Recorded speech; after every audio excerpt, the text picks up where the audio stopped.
The timber road was rutted by ox teams and softened by October rain, and the air tasted like wet spruce and distance.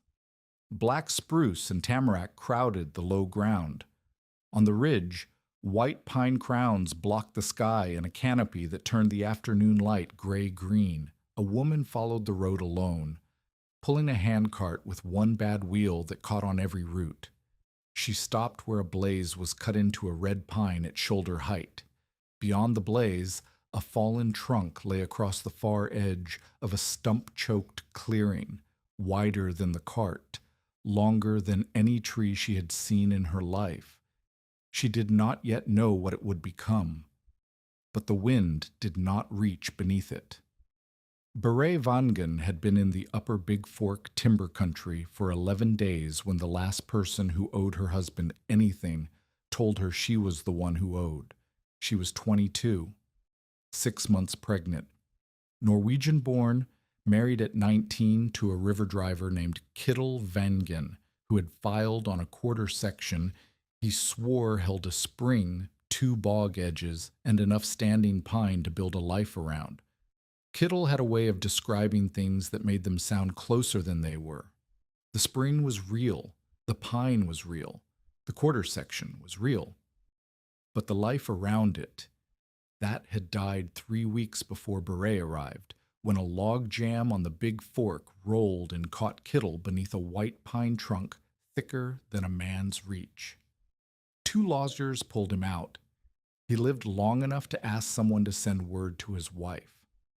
The word arrived in Duluth on a Tuesday, written in English by a camp clerk who misspelled her name. She packed the trunk, sold the stove for $4, and rode a freight wagon north because Kittel's last letter said the land was worth the trip. The land was worth something. That was the problem. The company office sat at the edge of a rutted timber road, a plank building with a tar paper roof and a cast iron stove that made the air smell like creosote and wet wool. Merrick Badine kept the books there. He was 42, clean-shaven in a country where most men were not, and he wore a vest buttoned to the collar even when no one important was watching. He had Kittel's ledger open when Beret walked in. He did not stand. "Your husband owed $28.60, Merrick said. He turned the ledger so she could see the column, though the numbers were written in a hand she could not read quickly. Commissary, tool rental, bunkhouse credit through October. His wages through the last drive came to $22 even. That leaves $6.60 against the account, plus the outstanding balance." Beret set the claim receipt on the desk. It was the one document she understood because Kittel had translated it for her, word by word, the night he signed it.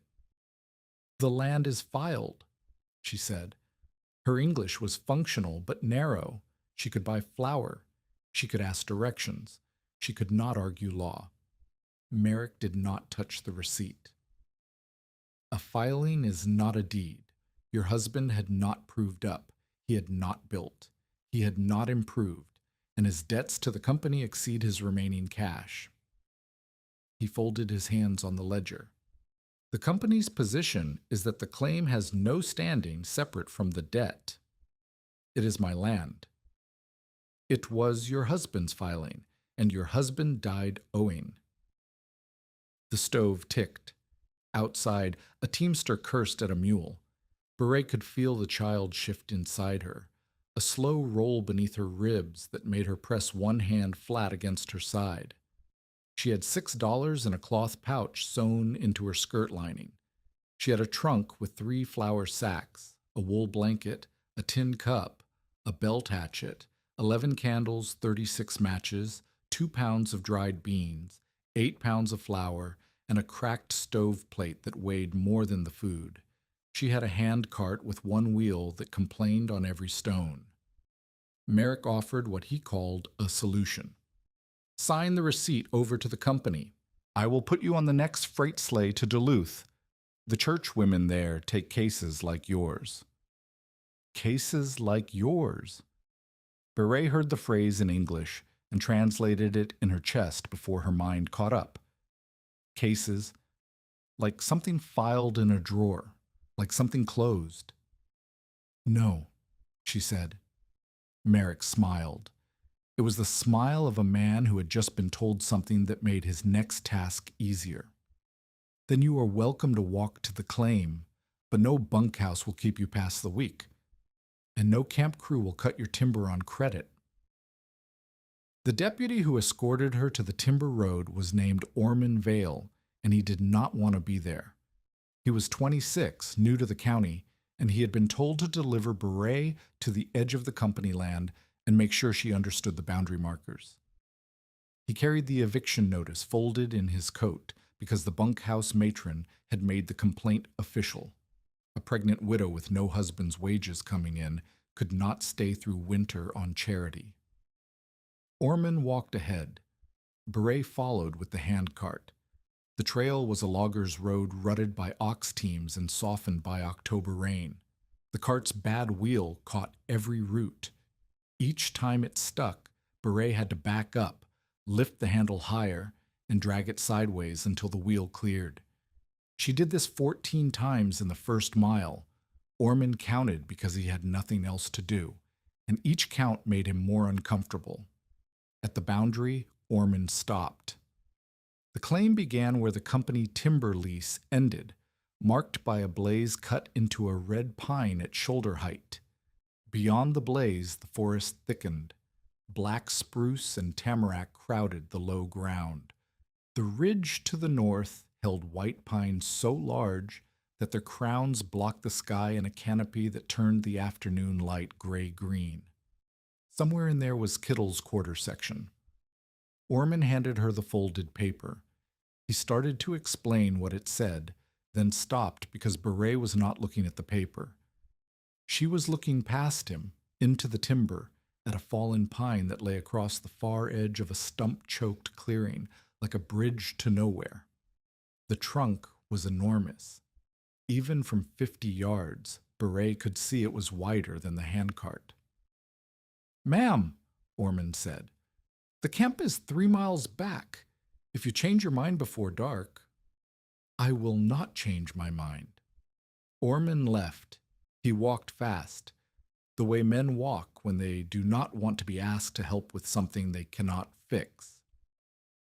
The clearing was Kittle's claim. Beret knew it because the boundary blaze matched the sketch in his letter, and because someone, Kittle, probably Santerpuxar, had cut a ring of stumps around a flat area large enough for a cabin. The stumps were knee-high and rough-topped, cut with a cross-cut saw by a man working alone. He had cleared perhaps a quarter acre. The logs were gone. Hauled to the river, Beret guessed, sold or traded for the commissary credit that Merrick now called debt. She found the spring first. It seeped from a mossy bank at the northeast corner, cold enough to ache in her teeth. Good water. Kittle had not lied about that. She found the bog second. It started east of the spring and ran south in a flat basin of sphagnum, stunted tamarack, and Labrador tea. The moss was thick, pale green on the hummock tops, brown and wet in the hollows. It smelled like cold tea and turned earth. She found the fallen pine third. It lay north of the clearing, a white pine that must have come down in a windstorm the previous spring. Its root plate had torn from the ground in a half circle of raw earth and stone, and the trunk had fallen across a shallow rise, catching on its own branch stubs so that it hung suspended above the forest floor. At the butt end, the trunk was nearly 5 feet thick. At the midpoint, where the strongest branch stubs held it highest, the gap between bark and ground measured 28 inches. The upper side was coated in a fur of gray lichen. Snow from the last October squall lay on the bark, but not beneath it. Under the trunk, the needle bed was dry. Beret walked the length of the fallen pine. It was longer than any tree she had seen in Norway. The branch stubs that held it off the ground were themselves thick as fence posts, snapped clean when the trunk fell, pointing at angles that created a ribbed ceiling above the crawl space. She pressed her palm against the bark. Solid, no punk, no rot. The heartwood was still good. She did not yet know what the tree would become, but she stood beneath it for a long time, one hand on the bark and one hand on her belly, and she noticed that the wind did not reach her there. Ansel Reed arrived on the second morning. He was 57, built like a man who had spent 40 years lifting things that did not want to be lifted. His hands were scarred across both palms from cable work, and his left ear was half gone from a saw kick he never explained. He had been a river foreman for the big fork drives before his knees gave out, and now he kept a cabin 3 miles south and served as the informal authority on who could and could not survive a winter in the North Woods. The camp sent him whenever someone needed to be told the truth. He walked the claim the way a man counts money, touching everything, measuring with his eyes, converting what he saw into numbers that meant life or death. He kicked the stump tops. He tested the spring flow with his hand. He looked at the bog and said nothing. He looked at the fallen pine and said nothing. Then he turned to Beret, who was boiling water over a small fire near the clearing's edge, and he began the inventory. "You have a belt hatchet," Ansel said. "Dull, but serviceable. You have a crosscut saw missing the back handle. You have 1 wool blanket, gray, not new. You have 11 candles, 36 matches, flour and beans enough for maybe 12 days if you eat small. 1 tin cup, 1 cracked stove plate you cannot carry to where it matters." He paused. "You have a handcart with a wheel that will not last the week, and you have a child coming that will not wait for spring." Beret poured him a cup of hot water. She had nothing else to offer. "I have the land." "You have a filing, and filings do not keep people warm." Ansel sat on a stump and looked at the clearing the way a doctor looks at a patient he cannot save. A winter cabin needs 80 straight logs minimum, 16 by 20, sill to ridge, chinked and roofed. You need a broad axe, a froe, a team to drag timber, and 2 men who know what they are doing. You need 6 cords of dry wood before the first deep freeze, and right now you have maybe half a cord of green that will smoke more than it burns. "I can cut." "You can cut nothing. Not fast enough. Not alone. Not pregnant." Ansel was not cruel. He was specific, and specificity was worse than cruelty because it left no room for hope to hide.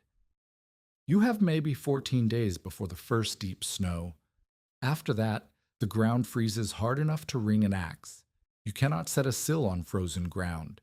You cannot notch logs with a belt hatchet, and you cannot swing a crosscut saw missing its back handle with the belly you are carrying." Beret said nothing because everything he said was true. Ansel stood. He walked to the edge of the clearing and looked north, toward the fallen pine. He measured it with his eyes the way he measured everything: length, diameter, distance from the nearest drag road. Then he turned back. "Go to Duluth," he said. "The Scandinavian Aid Society takes women in your situation. You can file again when the child is old enough. There is no shame in leaving a place that cannot keep you alive." Kittel said the land. "Kittel is dead, and dead men's promises do not stack firewood." Ansel picked up his hat from the stump. "I will tell the camp you are here. If you are still here in 2 weeks, I will come back. But I will not come back to help you build. I will come back to see if you need carrying out." He left. Beret listened to his boots on the trail until the sound was swallowed by spruce. Then she sat on the stump he had used and pressed both palms against her belly and felt the child kick twice, hard, as if it too had an opinion about staying. $6, a broken cart, a dull hatchet, 12 days of food, 14 days until deep snow, 80 logs she could not cut, 6 cords she could not stack, a cabin she could not build. The math was simple. Every answer was 0. The idea did not come as inspiration, it came as accident, which is how most ideas come to people who are too tired for genius. On the third morning, Beret went to retrieve the flour sack that had torn when the cart axle cracked. The axle had split on a buried root the day before, dropping the cart sideways and snapping the hub on the bad wheel. The flour sack had fallen into the needle bed and torn on a branch stub, scattering white flour across brown needles in a pattern that looked like a river map. She had wasted nearly a pound. She could not afford to waste another grain. She found the sack under the fallen pine, wedged against a branch stub where the wind had pushed it. She crawled in on her hands and knees to reach it. The space beneath the trunk was dark and close, the air still, the needle floor dry. Above her, the bark was rough and warm where her shoulder touched it, not warm from heat, but warm compared to the open air outside, because no wind reached this place. She stopped. She lay on her side, one hand on the flour sack, and she listened. Outside, the wind moved through the spruce tops with a sound like water over stones. Under the pine, she heard nothing. The air was still. The ground was dry. The trunk above her was solid, held by stubs that had borne its weight through an entire year of weather without shifting. She remembered her mother, not the memory of a lesson taught, the memory of emotion. Her mother, Ragna, crouching beside a wall in the summer dairy hut above Vangen Farm, pressing dry moss into a crack between logs with a butter knife. The moss was pale, almost yellow, pulled from a birch-shaded hummock where it grew thick and springy. Her mother had held Beret's hand flat against the wall after the moss was packed. On one side of the plug, the draft pushed cold air against Beret's palm. On the other side, the air was still. "Feel that," her mother said. "The moss does not make warmth. It makes the cold stop walking." The cold stop walking. Beret lay under the pine and thought about cabins. A cabin was a large room. A large room needed a large fire. A large fire needed 6 cords of wood. She had half a cord. She could not build a large room. She could not feed a large fire. But what if the room was small? What if the room was so small that a body and a candle could warm it? What if the walls were not logs but moss, packed tight enough to stop the wind, thick enough to hold the warmth inside? What if the roof was not shakes or sod, but a white pine trunk 5 feet thick, a roof that no blizzard on earth could crush? She looked at the broken cart. The bed was 4 feet long, 2 feet wide, 18 inches deep.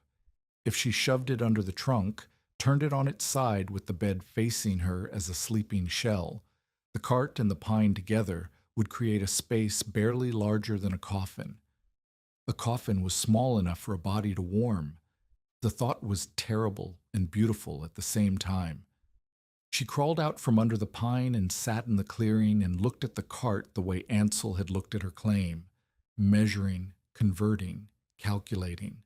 The broken axle, the snapped hub, one good wheel and one that would never roll again. The cart was useless for hauling, but it was not useless for shelter. Its oak frame was solid, its bed was planked. If she braced it against the branch stubs, it would hold its shape. If she packed every gap between cart and trunk and ground with dry moss, the wind would have nowhere to enter. Dry moss. She looked east toward the bog, the hummock tops, the pale mounds above the brown water level. Dry sphagnum, acres of it. Free, lighter than wood, easier to carry than logs, available in quantities that did not require an ox team or a broad axe or 2 men who knew what they were doing. Beret's hands were shaking, but not from cold. They were shaking because, for the first time since Kittle's death, the math was not 0. The math was small, but it was not 0. She would need to harvest moss. She would need to sort it, dry from wet, springy from flat. She would need to pack it thick, 8 inches at least, maybe more, around every seam. She would need a vent for the candle, something small enough to stop wind but open enough to let smoke and bad air escape. She would need a drainage trench to keep meltwater from pooling beneath her. She would need to bank snow against the outside once it fell, because snow itself was insulation if it was not touching the sleeping space. She would need to do all of this before the deep cold came, and she would need to do it while pregnant, alone, with a dull hatchet and no help. But she could do it. The pieces were all here: the tree, the cart, the bog, the moss, the physics that her mother had shown her with a butter knife and a handful of pale fiber in a dairy hut in Norway. She picked up the rope that had hauled the cart from Duluth. She tied one end to the cart frame and looped the other around the fallen pine's nearest branch stub. Then she put her shoulder to the cart and pushed. It moved 4 inches. Sjur Flatten found her that afternoon. He was 31, square-jawed, and he lived on a quarter section a mile southeast where he kept a sow, a boar, 12 chickens, and a reputation for minding his own business that was undermined by the fact that he walked past Beret's clearing twice a week on his way to the timber road. He had heard about Kittle's death. He had heard about the widow who refused to leave. He had not planned to stop. But he stopped because Beret was dragging a canvas sheet loaded with moss across the clearing, and the sight was strange enough to break any man's stride. "That is bog moss," Sjur said, standing at the edge of the trees. "Yes." "You are dragging it toward a dead pine." "Yes." Sjur looked at the fallen tree, then at the broken cart shoved partway beneath it, then at the moss, then at Beret. He was not a man who assembled conclusions quickly, but he was a man who assembled them correctly. "You mean to sleep under that tree, in the cart, packed in moss?" "Yes." "Moss holds water," Sjur said. He said it the way a man states a law of nature that he did not invent but feels responsible for enforcing. "Wet moss in January will freeze around you. You will wake up inside an ice block, if you wake up." Beret dropped the canvas sheet. She walked to the pile she had already sorted beside the pine and picked up 2 handfuls of moss. One came from the bog mat, brown, heavy, dark with moisture. The other came from beneath a spruce shelf on the ridge, pale, springy, dry as paper. She held them both out to Sjur. "Squeeze," she said. Sjur squeezed the brown handful. Water bled between his fingers and dripped onto his boot. Now the other. He squeezed the pale handful. It compressed, then rebounded in his palm. No water. Just air pushing back through 1,000 tiny spaces. "This one drinks," Beret said, nodding at the wet handful. "This one holds air. Air does not freeze. Air does not steal warmth. Air sits still and lets the body keep what the body makes." Sjur opened his hand and looked at the dry moss, as if he had never seen the stuff before, though he had been walking past it for 3 years. "The bog is half wet and half dry. You will spend a week sorting. Then I will spend a week sorting. And if the tree shifts, if a branch breaks, you're under 5 tons of pine with no room to roll. The stubs have held since spring. The heartwood is solid. I tested every brace." Sjur looked at her belly. He did not say what he was thinking, which was the same thing everyone was thinking, which was that a pregnant woman crawling under a dead pine to sleep in a moss-packed handcart was a picture of desperation so complete that it looped past pity and landed somewhere near madness. "I think you will freeze," he said. "You may be right." "Then why?" Beret pointed south toward the timber road, toward Duluth, toward every place that was not here.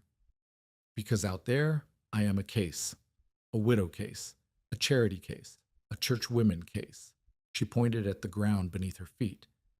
"Here I am, a person with land, and the land has a spring and a bog and a tree that the wind cannot push and a child who will need a place that belongs to someone." Sieur stood for a long time. Then he turned and walked back toward his own quarter section without saying goodbye, because men like Sieur did not say goodbye. They simply left and came back if they decided to. Merrick Bodine came on the 6th day, and he did not come alone. He rode in on a company horse with 2 loggers from the upper camp, and Sieur Flatten walking behind, looking uncomfortable. Merrick had told Sieur he was riding out to check on the widow, and Sieur had come because he did not trust Merrick to check on anything without a price attached. Merrick dismounted at the edge of the clearing and surveyed the scene. The cart was now fully beneath the fallen pine, braced against 2 branch stubs with rope and a spruce pole wedge. Beret had begun packing moss into the gaps on the windward side, and the pale fiber made the space look like a cocoon half finished by an enormous insect. Pine needle bedding lay spread on the cart bed. A drainage trench, shallow and rough, angled downhill from the south entrance. Merrick looked at all of this the way a man looks at a card game he does not need to win because the house already owns the table. Beret, he said, using her first name without permission. I have been patient. The company has been patient. But patience is a winter commodity, and winter is arriving. Beret was on her knees packing moss into a seam between the cart frame and a branch stub. She did not stand. Sign the receipt. I will guarantee passage to Duluth on the next freight sleigh, the Scandinavian Aid Society. I know what you will guarantee. Merrick smiled. He turned to the loggers, who were studying the moss shelter with the mix of amusement and unease that men feel when they see something they cannot categorize. Gentlemen, you have hauled freight with carts like that one. Is a cart a house? The taller logger grinned. A cart is for hauling flour, not carrying a woman through January. The phrase landed. Merrick collected it like a coin. You hear that? Even men who build nothing for a living know that what you are building is nothing. Beret pressed another handful of moss into the seam. The fiber compressed, then held. She did not look up. When they find you, Merrick said, and his voice dropped into the register menus when they want their prediction to sound like prophecy. They will find you under that tree like a fox in a snare, and no church widow fund will pay for a burial caused by pride. Sieur shifted his weight. He did not defend Beret, but he watched Merrick's face, and what he saw there was not concern. It was calculation. Sieur had seen that calculation before in men who waited for land to empty so they could fill it with their own plans. Merrick pulled a folded paper from his coat. This is the debt statement, $28.60. I have also prepared a transfer of claim. Sign both, and you ride south before the snow. Beret took the spruce pole she had been using as a lever. She wedged it under the cart frame, set the fulcrum against a root, and pushed. The cart shifted 4 inches deeper under the trunk. She reset the lever. Pushed again. 6 inches. Merrick waited for an answer. The answer was the sound of wood sliding against bark, measured in inches. You are making a mistake, he said. Then it is mine to make. Merrick mounted the horse. He looked down at her from the saddle with the expression of a man who has just been given exactly what he wanted, though the woman kneeling in the moss did not know it yet. If Beret froze, the claim would revert. If she abandoned it, the claim would revert. Either way, Merrick had already promised the timber rights to a company partner named Halstead, and the only thing standing between that promise and its fulfillment was a 22-year-old woman packing swamp moss around a broken cart. I will not offer again, Merrick said. Good, Beret said. And she packed another handful of moss so tightly that her knuckles went white. The construction had a rhythm now, but rhythm is not the same as safety. On the 7th day, Beret cut away the punky branch stubs beneath the pine with her hatchet, leaving only the solid ones that bore weight. Each cut took dozens of strokes because the hatchet was dull, and her angle, working on her knees in a space too low for standing, gave her no leverage. Wood chips fell into her hair. Her shoulders ached from the overhead work. Her lower back sent warnings that she translated as requests and ignored as demands. She cleared the crawl space to its full length, 9 feet from the entrance to the far end where the trunk narrowed and touched ground. The widest point was 4 feet across. The highest point, at the center where the thickest branch stubs held the trunk, was 28 inches. She could not sit up inside it. She could lie flat, roll to her side, and reach the walls with both hands. That was the design. That was the point. Every inch of air that did not surround her body was an inch that stole warmth. The cart bed went in sideways, planked surface facing her, open frame facing the trunk bark. She braced it with rope and 2 spruce poles jammed between the frame and the branch stubs. When she pulled on it, it held. When she pushed on it, it held. When she lay against it and shifted her weight, it creaked but did not move. Then the weather changed. She had been watching the sky the way all people watch the sky when the sky is the only clock that matters. The October warmth had held longer than it should have, and every warm day was a day she could work with bare hands and dry moss. But on the 8th morning, she woke in her canvas lean-to near the fire pit and saw the clouds had dropped to the treetops. The air smelled like iron. By noon, a wet snow was falling, heavy and thick, the kind that bends branches and soaks everything it touches. Half her moss pile sat uncovered. She had stacked it near the pine, sorted into 2 mounds. Dry hummock moss for insulation, wet bog moss rejected.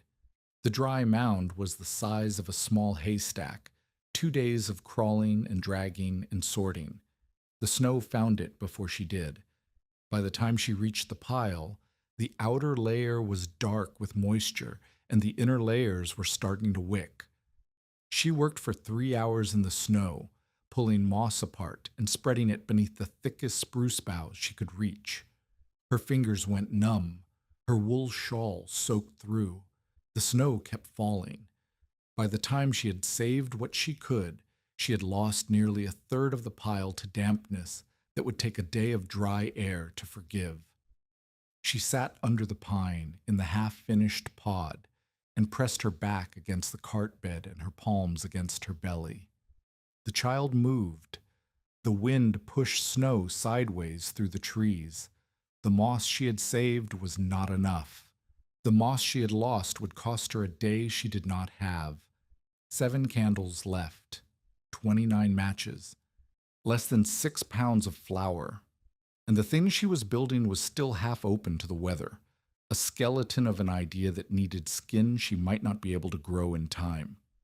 The question was not whether the pod would work. The question was whether she could finish it before the cold finished her. Tell us in the comments, have you ever been doubted by someone who could see your labor but not the reason behind it? She picked up the hatchet.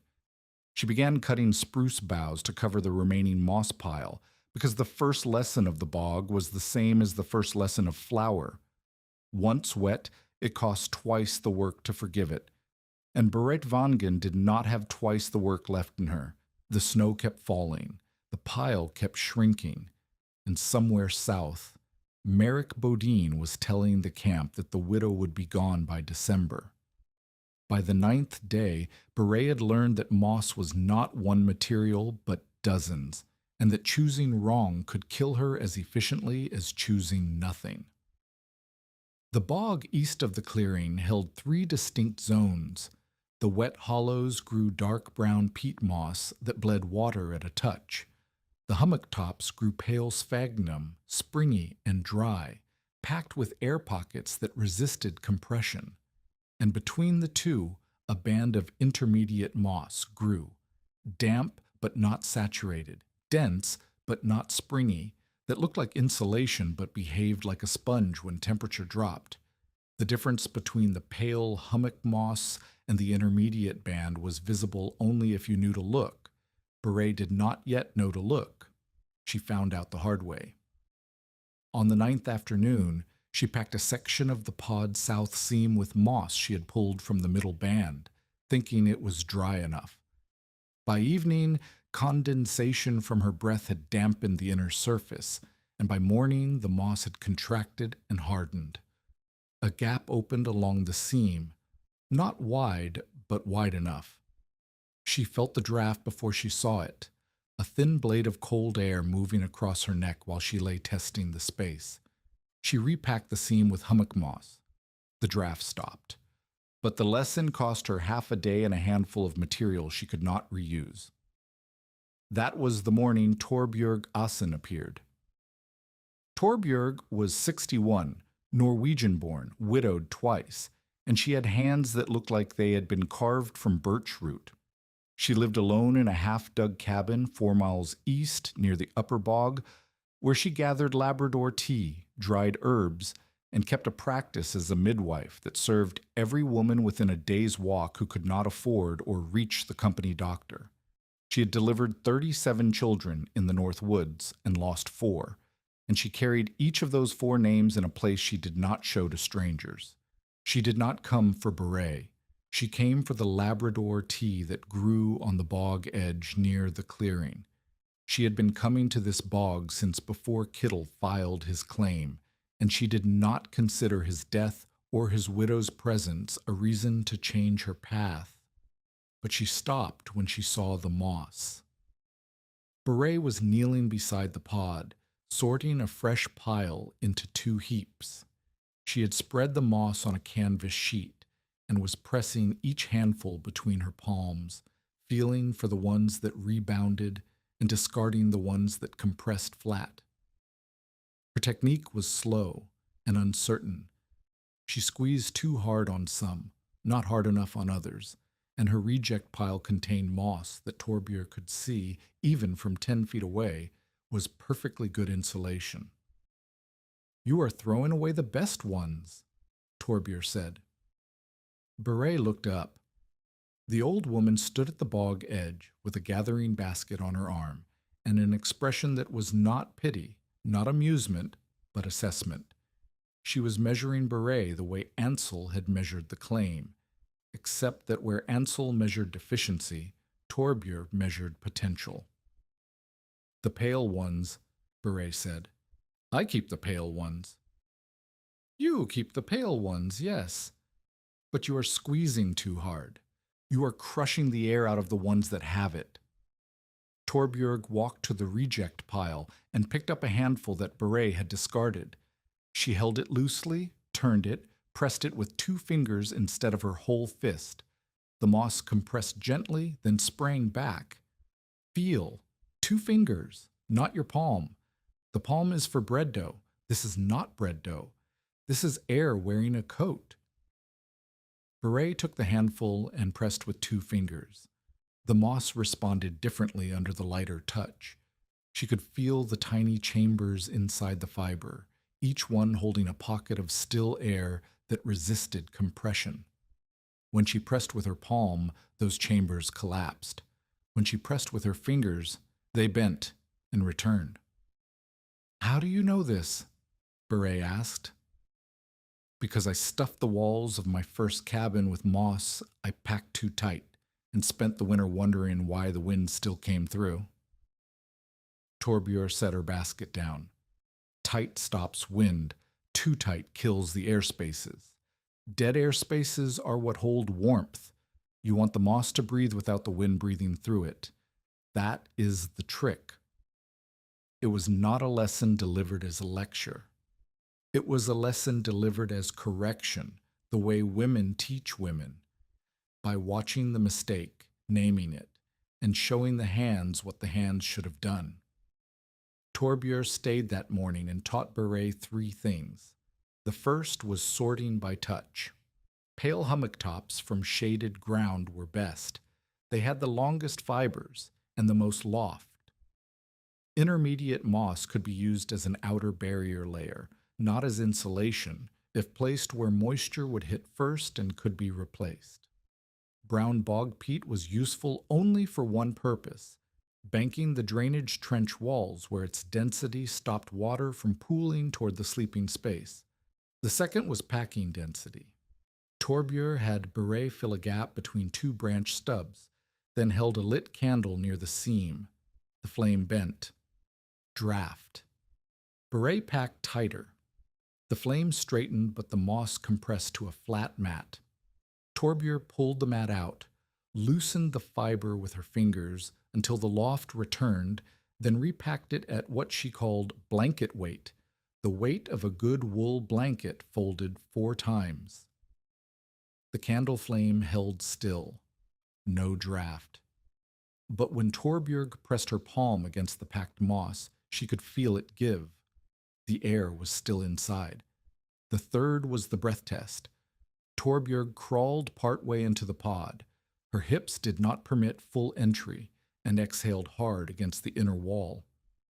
Outside, Beret watched for vapor escaping through the seams. 2 spots showed moisture plumes. Torbjör marked them by pressing a pine needle into the moss at each point. Those were the leaks. Beret repacked them. Torbjör exhaled again. 1 plume remained. Beret packed again. The plume vanished. "Now it breathes in, but not out," Torbjörg said, backing out of the crawl space. She pointed at the thumb-wide gap Beret had left near the upper bark for a candle vent. "That is your one breath. Everything else is sealed. If you seal that too, the candle eats your air and you do not wake up." Beret nodded. She understood vents. What she had not understood, until Torbjörg showed her, was that every seam she thought was tight had been lying to her. Torbjörg picked up her basket. She looked at the pod, then at Beret, then at the belly that Beret carried in front of her, like a promise she was not yet certain she could keep. "Your mother taught you about moss," Torbjör said. It was not a question. "Yes." "She taught you the wall trick, the butter knife." Beret stared. "How?" "Because every woman from the mountain farms knows the butter knife trick. Your mother learned it from her mother. I learned it from mine." Torbjör lifted her basket to her arm. "The trick is the same. The scale is different. You're not plugging a crack in a dairy hut. You're building a room out of the crack itself." She left without saying she would return. She returned the next day. The 11th day brought Sjur Flaten back to the clearing, carrying a cracked auger bit wrapped in a rag, an expression that insisted this was not a visit. "The pigs are penned, and the sow is bred, and I have nothing to bore holes in until spring," Sjur said, setting the auger on a stump. "If you have bark that needs venting, I can bore a hole faster than you can burn one with a candle and a prayer." Beret could see through the excuse. She accepted the auger. Sjur studied the pod the way he studied everything, slowly, measuring each element against the experience he had accumulated through 3 winters of solitary Northwoods living. The cart was fully beneath the trunk now, braced on both sides. The moss packing covered the windward north face in a layer that was 10 inches thick in places, held in position by a lattice of spruce twigs that Beret had woven between the branch stubs. The south entrance was still open, covered only by a canvas flap weighed down with stones. "The vent," Beret said. She pointed to the spot where she wanted the hole, high on the windward side, near the candle position, angled slightly upward so that warm air and candle smoke would rise through it naturally. Sjur knelt and bored the hole. The auger bit through bark and into the gap between bark and moss in 6 turns. He cleared the bore, then tore a scrap from his shirt tail and tied it to a stick near the opening. They both watched the scrap. It stirred, barely. A slow, steady draw of air, enough to feed a flame, not enough to steal warmth. "That will pull in a wind," Sjur said. "Not if the moss on the outside is thick enough to break the force." And if the snow covers it, I clear it from inside with the auger handle. Jure looked at the auger handle. 18 inches of hickory, straight and narrow. He looked at the bore hole. He looked at Beret. You have thought about this. I have thought about nothing else for 9 days. Jure stood. He brushed bark shavings from his knees. He opened his mouth, then closed it, then opened it again and said the thing that practical men say when they cannot find a flaw in something they still believe is wrong. I think it will work until it does not, and when it does not, you will have no time to fix it. Then I fix it before it does not. Jure left the auger. He said it was because the bit was cracked and he had a better one at home, but he left it, and Beret hung it inside the pod on a cord tied to a branch stub where she could reach it in the dark. On the 13th day, Ansel Reed came back. He walked the clearing in silence. He looked at the fire pit, which was cold. He looked at the lean-to, which Beret had dismantled for canvas. He looked at the pod.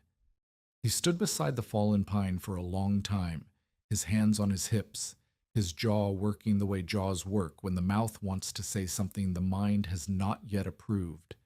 Then he crouched, slowly because of his knees, and looked inside. The interior was tight, low, and layered. Cart bed along one wall, planked surface inward. Moss packed between every rib and stub, pressed to blanket weight. Pine needle bedding on the floor. The wool blanket folded at the sleeping end. A dented tin cup with a candle stub set in a pool of hardened tallow. The vent hole above marked by the cloth scrap that barely moved. The entrance sealed by canvas backed with spruce boughs and a moss plug that could be wedged in from inside. Ansel reached up and pressed the moss above the cart bed. It gave, then held. He pressed harder. It compressed, but did not tear free. He ran his hand along a seam between two branch stubs. No draft. He held his breath, pressed his cheek near the seam, and exhaled through his nose, watching for movement in the moss fibers. Nothing. He backed out. Snowload can shift a trunk, he said. Beret pointed at the two thickest branch stubs, each one as wide as her thigh, solid heartwood, bearing the trunk's weight against the ground. Those have held since the tree fell. A year of weather.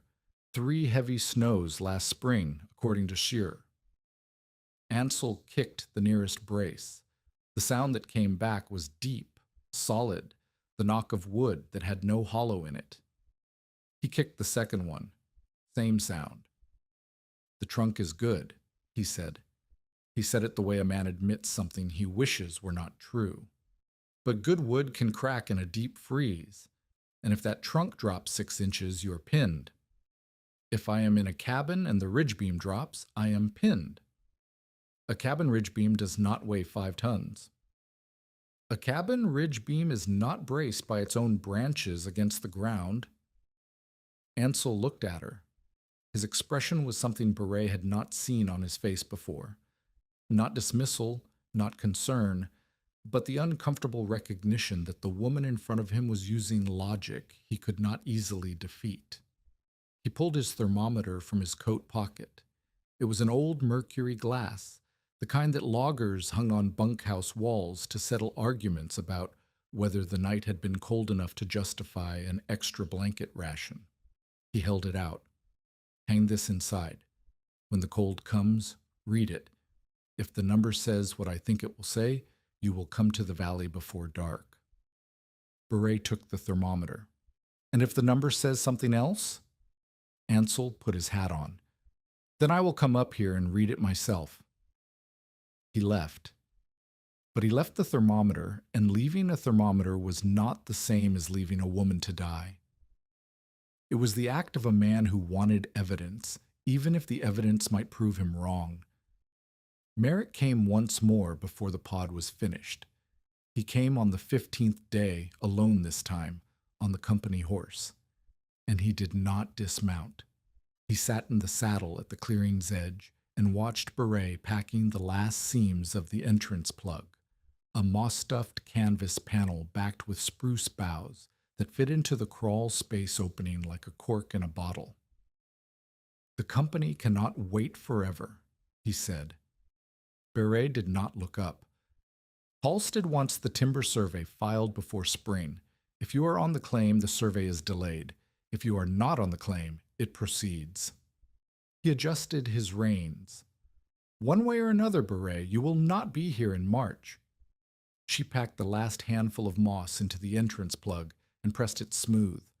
Then she looked up at Merrick on his horse, silhouetted against a sky that had turned the color of a bruise, and she said the only thing she had left to say. "Then come back in March."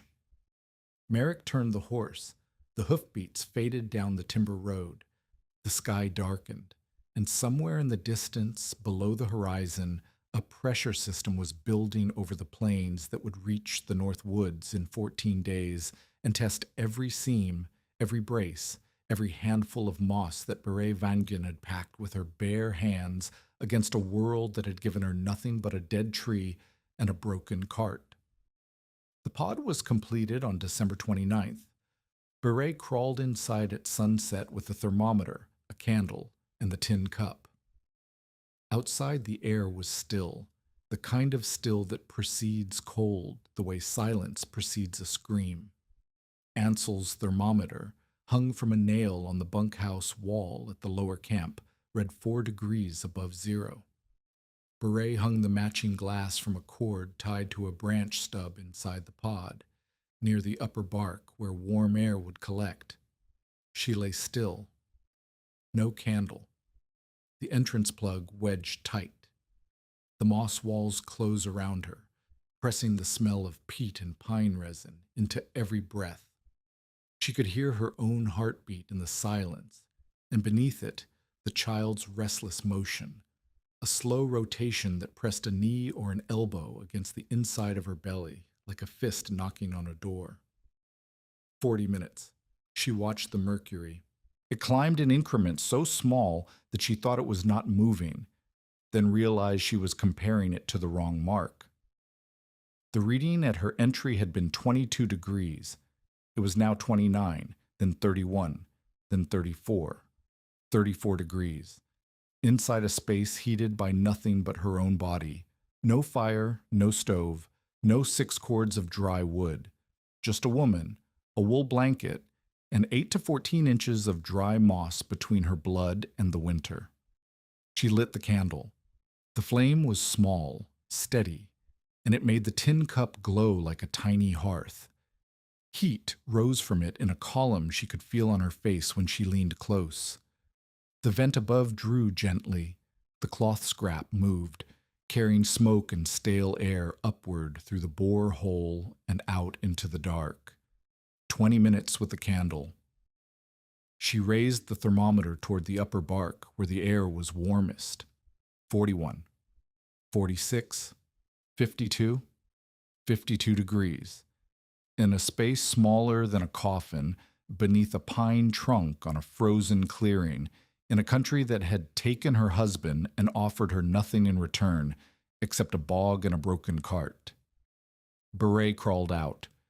She stood in the dark and breathed air that cut her lungs, and she looked at the pod, the low hump of moss and bark and snow, barely visible against the black forest, and she felt something she had not felt since Kittle's last letter. Not hope. Hope was too large and too uncertain. She felt direction. She felt the arrow pointing somewhere other than the grave. Sewer came the next morning. He did not ask how she had slept. He looked at the thermometer which Beret had left hanging inside with the last reading still visible. 52, he said, with one candle. Sewer said nothing. He crouched, looked at the entrance, looked at the vent, touched the moss. Then he backed away and stood in the clearing with his arms crossed, staring at the pod, the way a man stares at a card hand that should not have won but did. Torbjörg came that afternoon. She did not look at the thermometer. She crawled part way in, pressed her hand against the inner moss wall, closed her eyes, and felt for something only she knew how to find. When she backed out, she said the thing that would become the story's center. It is not warm because it has fire. It is warm because it has no room for cold to wander. The words sat in the clearing air like a psalm. Beret repeated them in Norwegian, then in English, then in the silence of her own chest where they settled into the place where her mother's butterknife lesson lived. Then the sky changed. The clouds that had been building since Christmas thinned and vanished in a single hour. The stars came out hard and bright, the kind of bright that meant the atmosphere had nothing left in it to hold warmth against the ground. The barometer at the logging camp, which the cook kept nailed above the stove, dropped so fast that the cook told the foreman, and the foreman told the teamsters to double blanket the horses. Ansel sent word through a logger heading north. A cold front was building on the plains. It would reach the upper country within 2 days. He told Beret to come to the valley before dark. Merrick added his own message, delivered through the same logger. If Beret left the claim, he would count it abandoned under the company's interpretation of the filing terms. Stay and risk the cold. Leave and lose the land. Beret looked at the pod. She looked at the thermometer reading. She looked at the sky, which was now the color of iron-heated past blue to the shade just before it becomes brittle. She stayed. The storm came on the evening of January 3rd, 1888, and it came the way the worst storms come, quietly. The first sign was the wind dying. For 2 days it had blown steady from the northwest, cold and dry, pushing temperatures down in a long, slow descent that Beret tracked on Ansel's thermometer. 8 degrees above zero on January 1st, 2 above on the 2nd, 4 below on the morning of the 3rd. The air hurt to breathe. The trees popped and groaned as sap contracted in their heartwood. Beret spent the day inside the pod, emerging only to clear the vent and eat a fistful of cold flour paste that sat in her stomach like wet clay. At dusk, the wind stopped. The silence was total. No branch creak, no ice crack, no sound from the camp 3 miles south. Beret crawled out and stood in the clearing, and the air was so still that her breath hung in front of her face like a white curtain. The sky was clear. The stars were savage. And to the northwest, at the horizon line where the forest met the sky, a wall of cloud was rising with the speed of something that had been building for days and was now done building. The first flakes arrived at dark, soft, fat, and slow. They fell straight down because there was no wind to push them. Beret watched them accumulate on the moss packing of the pod, each one melting against the residual warmth before freezing into a glaze. Then the wind returned. It did not build. It arrived. One moment the air was still. The next, the spruce tops were bending, and the snow was horizontal, driving through the trees in sheets that stung bare skin like sand. The temperature, which had been 4 below, began falling in a way that Beret could feel on her face. Not a gradual descent, but a series of drops, as if the air were being emptied of warmth in layers. Beret crawled into the pod. She moved fast, which was difficult because moving fast was something her body no longer did easily. She carried the flour tin, the remaining candles, 5, the matches, 21, her knife, the wool blanket, and the tin cup packed with snow for drinking water. She wedged the entrance plug tight, pressing it inward until the moss compressed against the frame. She stuffed additional loose moss around the edges. She checked the vent with the cloth scrap. It moved. The pod was breathing. She lay on her side, facing the candle cup, and lit the first candle of the storm. The first hour was wind. It hit the pod from the north, in gusts that Beret felt as pressure changes in her ears. The moss walls flexed inward, then settled, flexed, settled. Each gust tested a different seam, probing like fingers searching for an opening. The entrance plug caught the worst of it, canvas and spruce boughs shuddering with each blast. Beret pressed her back against the cart bed and watched the candle flame. It bent, not much. A lean to the south toward the entrance, where a draft was pushing through a seam she had thought was sealed. She reached for the moss sack she kept inside the pod, a flour sack stuffed with dry hummock fiber for exactly this purpose, and pulled a handful free. She held the candle near the entrance seam, moving it along the edge until the flame bent hardest. There, a gap between the canvas and the branch stub, no wider than a finger, where the wind was threading through. She remembered Torbjörn's smoke test. She did not have smoke. She had the flame. She packed moss into the gap, twisting it in a scrap of cloth for grip, pressing it tight. The flame straightened. The wind screamed against the pine trunk above her, and the trunk did not move. 5 tons of heartwood, braced on stubs that had held for a year, absorbing wind that would have torn a canvas tent to rags and scattered a lean-to across the forest. The sound was enormous, a deep, steady roar that came through the bark and vibrated in Beret's chest, but the air inside the pod remained still. The second hour was snow. The wind packed snow against every surface it could reach.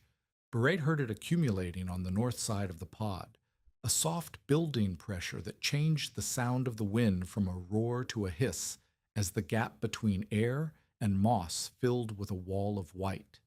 The snow banked itself against the trunk, against the moss, against the entrance plug. Each minute, the insulation improved. Each minute, the vent hole drew closer to being buried. She reached for the auger handle. The cracked bit that Sjur had left behind hung on its cord from a branch stub. She fed the handle upward through the vent hole and pushed. Resistance. She pushed harder. A plug of snow fell outward, and cold air rushed in through the bore. The candle flame guttered wildly, then steadied as the vent re-established its draw. She would need to clear it every hour, maybe more. If the snow sealed the vent while she slept, the candle would consume the oxygen in the pod in she did not know the number. She had never calculated it. But Torbjörn had said, with the matter-of-fact certainty of a woman who had seen too many closed rooms and too many blue faces, if the cloth stops moving, you open the vent or you open the entrance. There is no third option. Beret tied a length of cord from the vent plug to her wrist. If the cloth stopped moving, she would feel the cord go slack. It was not a perfect system. It was the system she had. The third hour was the child. The cramps began without warning, a tightening across her lower belly that curled her forward and locked her breath in her throat. Not labor. She knew labor. Her mother had described it, and Torbjörn had explained the difference during one of their moss-gathering walks. False pains were high and general, tightening and releasing like a fist clenching. True labor was low, rhythmic, and progressive. These were high. They clenched, held for 10 seconds, and released. But they were strong enough to make crawling out of the pod impossible. Each cramp locked her body into a curve that pressed her face against the moss wall. She breathed through them the way Torbjörn had taught. Short breaths through the nose, jaw loose, hands open, and waited for each wave to pass. Between cramps, she checked the vent. The cloth still moved. The cramps came 4 times in 20 minutes, then stopped as suddenly as they had started. Beret lay shaking, not from cold. The pod was holding above freezing near her body, but from the recognition that her body was now both the heater and the liability. If true labor began during the storm, she could not leave. If she could not leave, she would deliver a child in a space too small to sit up in, alone, without light if the candle died, without help if something went wrong. She pressed her palms against her belly and whispered in Norwegian to the child. Not words of comfort, words of instruction. Not yet, not here. Wait. The child kicked once, hard, and Beret chose to believe it was agreement. The fourth hour was the crack. A sound like a rifle shot split the air above her. Beret's heart seized.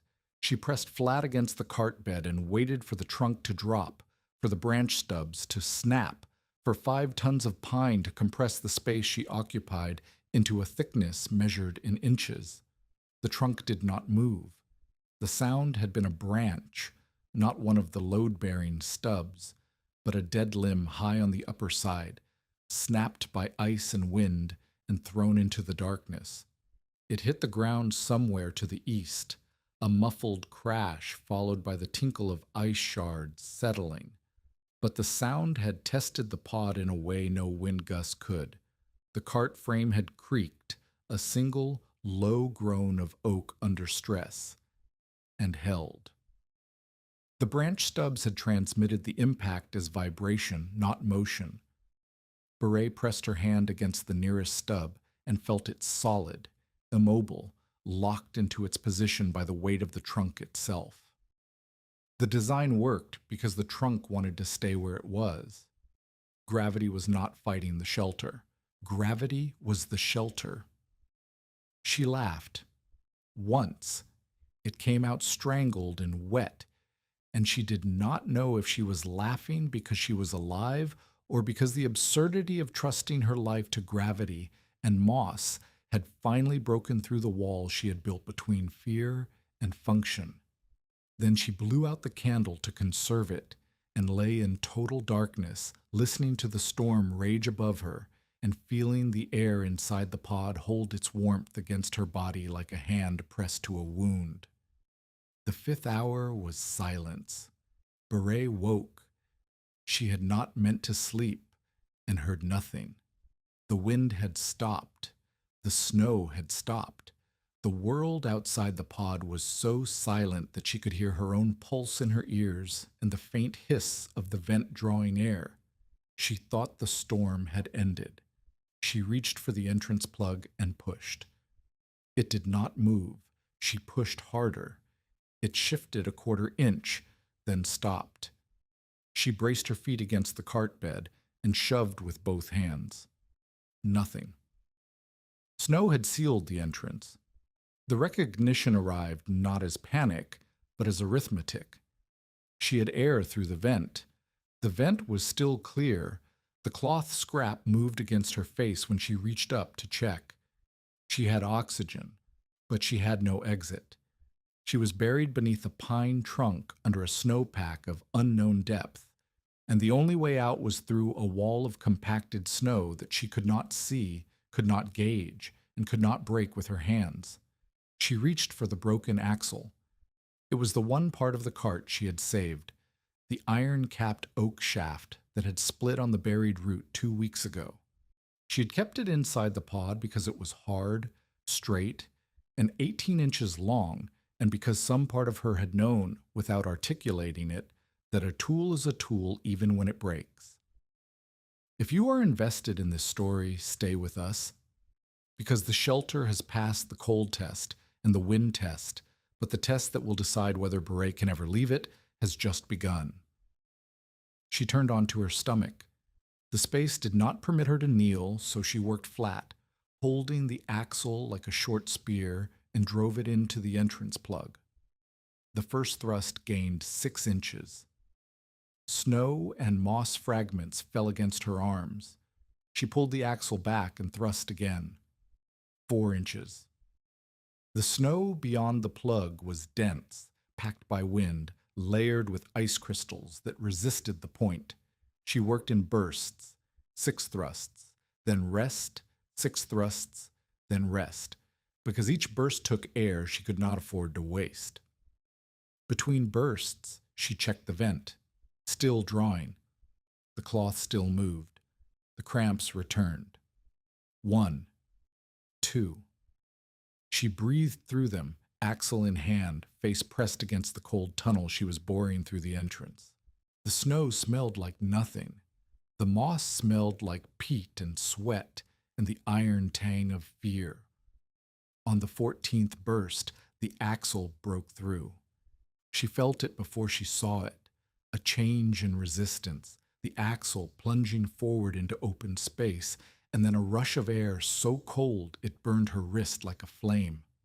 She widened the hole, knocking snow sideways with the axle shaft, until a circle of gray light appeared. Morning light, thin, flat, and blue. Beret pressed her face to the hole and breathed air that was 20 degrees below zero. It hurt. It was the best air she had ever tasted. She widened the tunnel until her shoulders could pass, and she crawled out into a world remade by the storm. The snow was 3 feet deep in the clearing.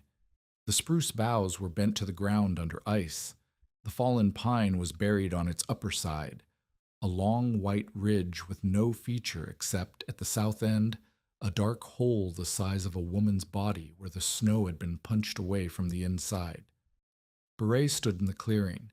The sun was a white disk behind thin cloud, and the air was so cold that the moisture in her eyes froze on her lashes. She could see her breath in solid plumes that drifted and vanished. She was alive. The thermometer still hung inside the pod. She crawled back in and read it. Near the floor, where the coldest air had settled, the reading was 31 degrees. Near the upper bark, where the candle and her body heat had gathered through the night, the mercury stood at a mark she had to tilt the glass to read. 75 degrees. The number sat in the glass like a verdict. Outside, the world was 20 below. Inside, a broken handcart packed with bog moss beneath a dead pine. The air near the bark had reached 75 degrees for long enough to move the mercury and hold it. Beret hung the thermometer back on its cord. She lay in the pod for a moment longer, not because she needed rest, but because she needed to feel the air around her, the warm, close, moss-scented air that she had built out of nothing but a memory and a handful of pale fiber. Grant. One more time before the day demanded she do something other than marvel at being alive. Then she crawled out again because the storm had passed its worst, but the winter had not, and there were candles to count and flour to measure, an event to reinforce before the next night fell.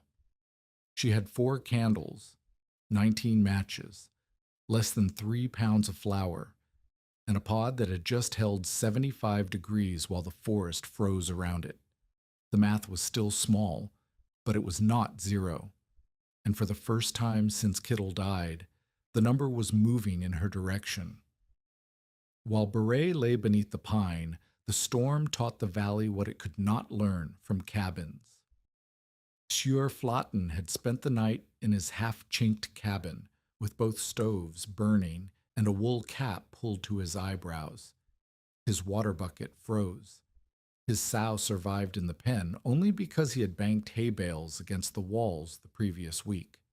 He told no one, but in the morning he walked to the tree line and looked north, toward Beret's clearing, and stood there for 10 minutes before turning back because the drifts were chest-high on the ridge trail and he could not have reached her if he tried. Pater Moen, a logger from the upper camp, had tried to shelter under an open lean-to near the cut road when the storm caught him returning from a timber cruise. The lean-to stopped the wind from one direction. The wind came from 3. By morning, 2 fingers on his right hand were black. Ansel found him at the road junction, walking south with his hand under his coat, and led him to the camp where the cook packed the fingers in snow and the foreman sent word to the company doctor. Petter would lose the fingers at the first knuckle. He was 24. A team horse left in harness overnight because the teamster miscounted the stock in the storm, froze standing up. The loggers found it in the morning, legs locked, ice in its mane, eyes open. They did not talk about it at the bunkhouse table because talking about dead horses in January was talking about dead men in February, and no one wanted to count those odds aloud. Ansel heard about Beret from the logger, who had delivered his warning. The logger had not gone to the clearing. He had stopped at the timber road and shouted into the wind. No one answered. Ansel put on his heaviest coat. He took a hatchet, a rope, and a flask of whiskey he kept for medical purposes that he had never once used for medical purposes. He walked north through drifts that reached his thighs, breaking trail with his boots and the hatchet handle, and he reached the clearing in 2 hours that should have taken 40 minutes. He expected to find a body. He found the hole. The dark circle in the snow at the south end of the fallen pine, surrounded by the debris of Beret's escape. Scattered snow, a broken axle, moss fragments, and a set of boot prints leading to the spring and back. He followed the prints. They led to the pod entrance, which Beret had re-cleared and replugged. He knelt at the entrance and called her name. "I'm inside," Beret said. Her voice was muffled by moss and canvas, but steady. Not the voice of a woman in shock. The voice of a woman who was busy. Ansel pulled the entrance plug free and looked inside. The space was dark except for the candle guttering in the tin cup. The thermometer hung from its cord. The wool blanket was wrapped around Beret's legs. The moss walls were damp in places where her breath had condensed overnight, but the air inside was warm enough that Ansel felt it on his face like opening a root cellar in July. He looked at the thermometer. He looked at the moss. He looked at the branch stubs bearing the weight of the trunk and a foot of new snow without so much as a creak. He looked at Beret, who was watching him with an expression that was not triumph, not defiance, but the quiet patience of a woman waiting for a man to finish being wrong. Ansel backed out. He stood in the clearing. He put his hat on. He took it off. He put it back on. "I told you a cart was for hauling flour," he said. "Not carrying a woman through January."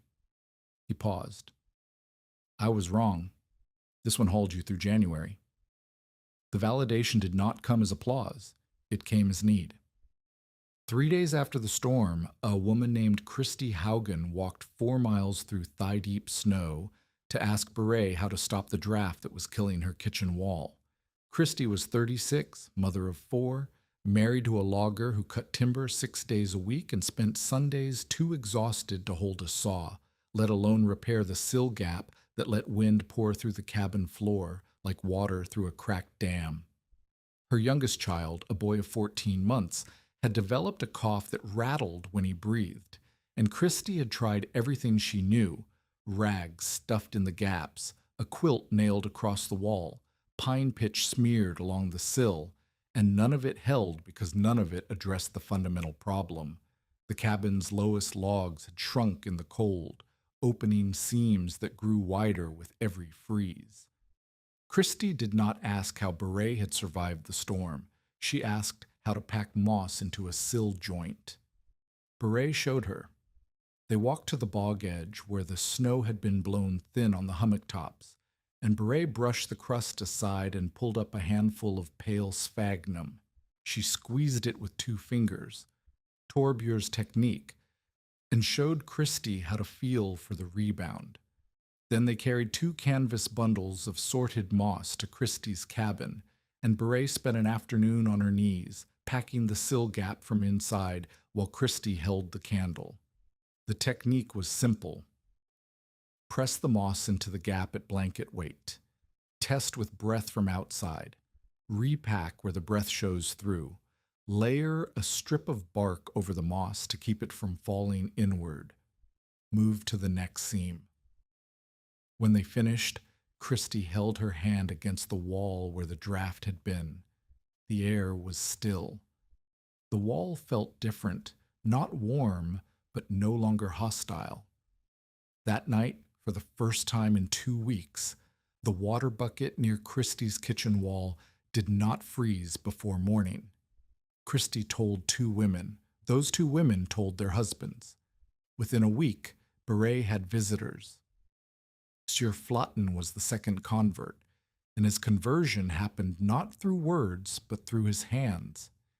He came to the clearing on the morning after the storm, with the excuse of checking whether the sow had escaped her pen during the wind. The sow had not escaped. Sure had not checked the pen. He had come to see the pod, and he stood beside it in the thin January light and looked at the moss walls the way a carpenter looks at a joint he did not expect to hold. Then he crawled inside. He was broader than Beret, and the space was not designed for a man with shoulders built by 3 winters of axe work. He had to turn sideways to fit through the entrance, and once inside, he lay on his back with his knees bent and his head against the cart bed.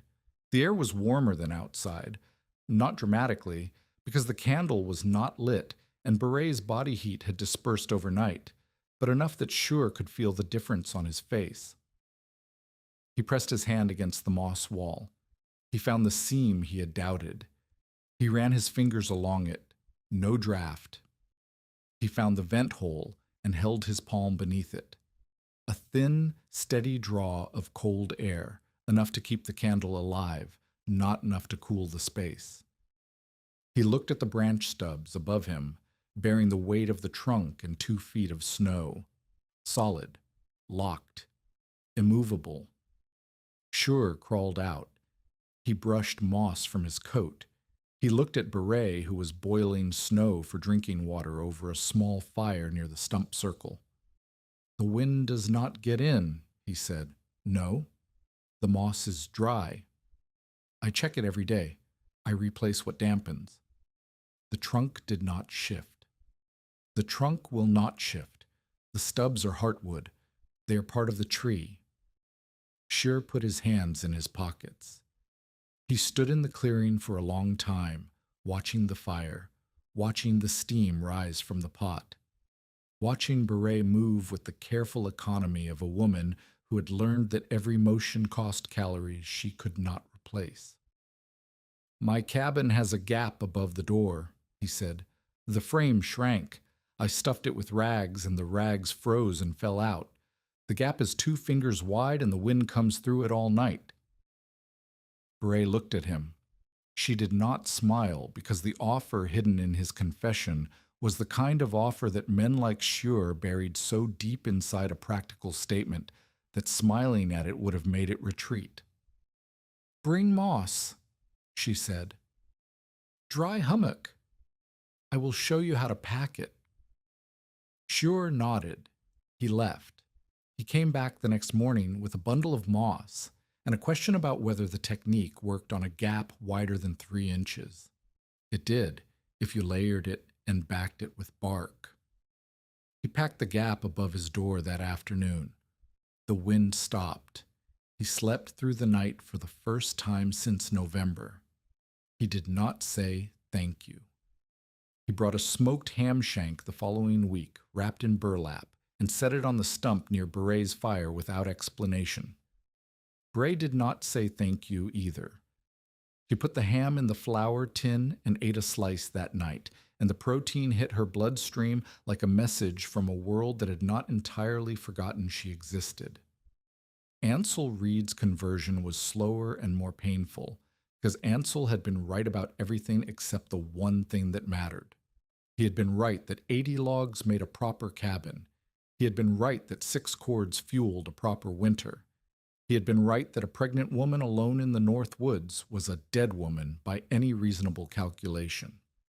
Every piece of his experience, every winter he had survived, every death he had witnessed, told him that Beret's method was impossible. And yet she was alive, and Peter Mohn was missing 2 fingers, and a team horse was dead, and the lean-to that everyone agreed was a reasonable emergency shelter had failed in 4 hours, while a broken handcart packed with moss had held through the night. Ansel came back a week after the storm with 2 young loggers from the lower camp. They were Norwegians, brothers, 19 and 21, heading into their first full winter of cutting. Their names were Embret and Niels Solheim, and their foreman had sent them to Ansel because Ansel knew more about winter survival than any man in the valley. Ansel brought them to Beret because, and he said this to the brothers, not to Beret, because saying it to Beret would have required admitting something he was not yet prepared to say aloud. This woman knows something about small shelters that I do not know, and you should learn it before the next storm teaches it to you with your fingers.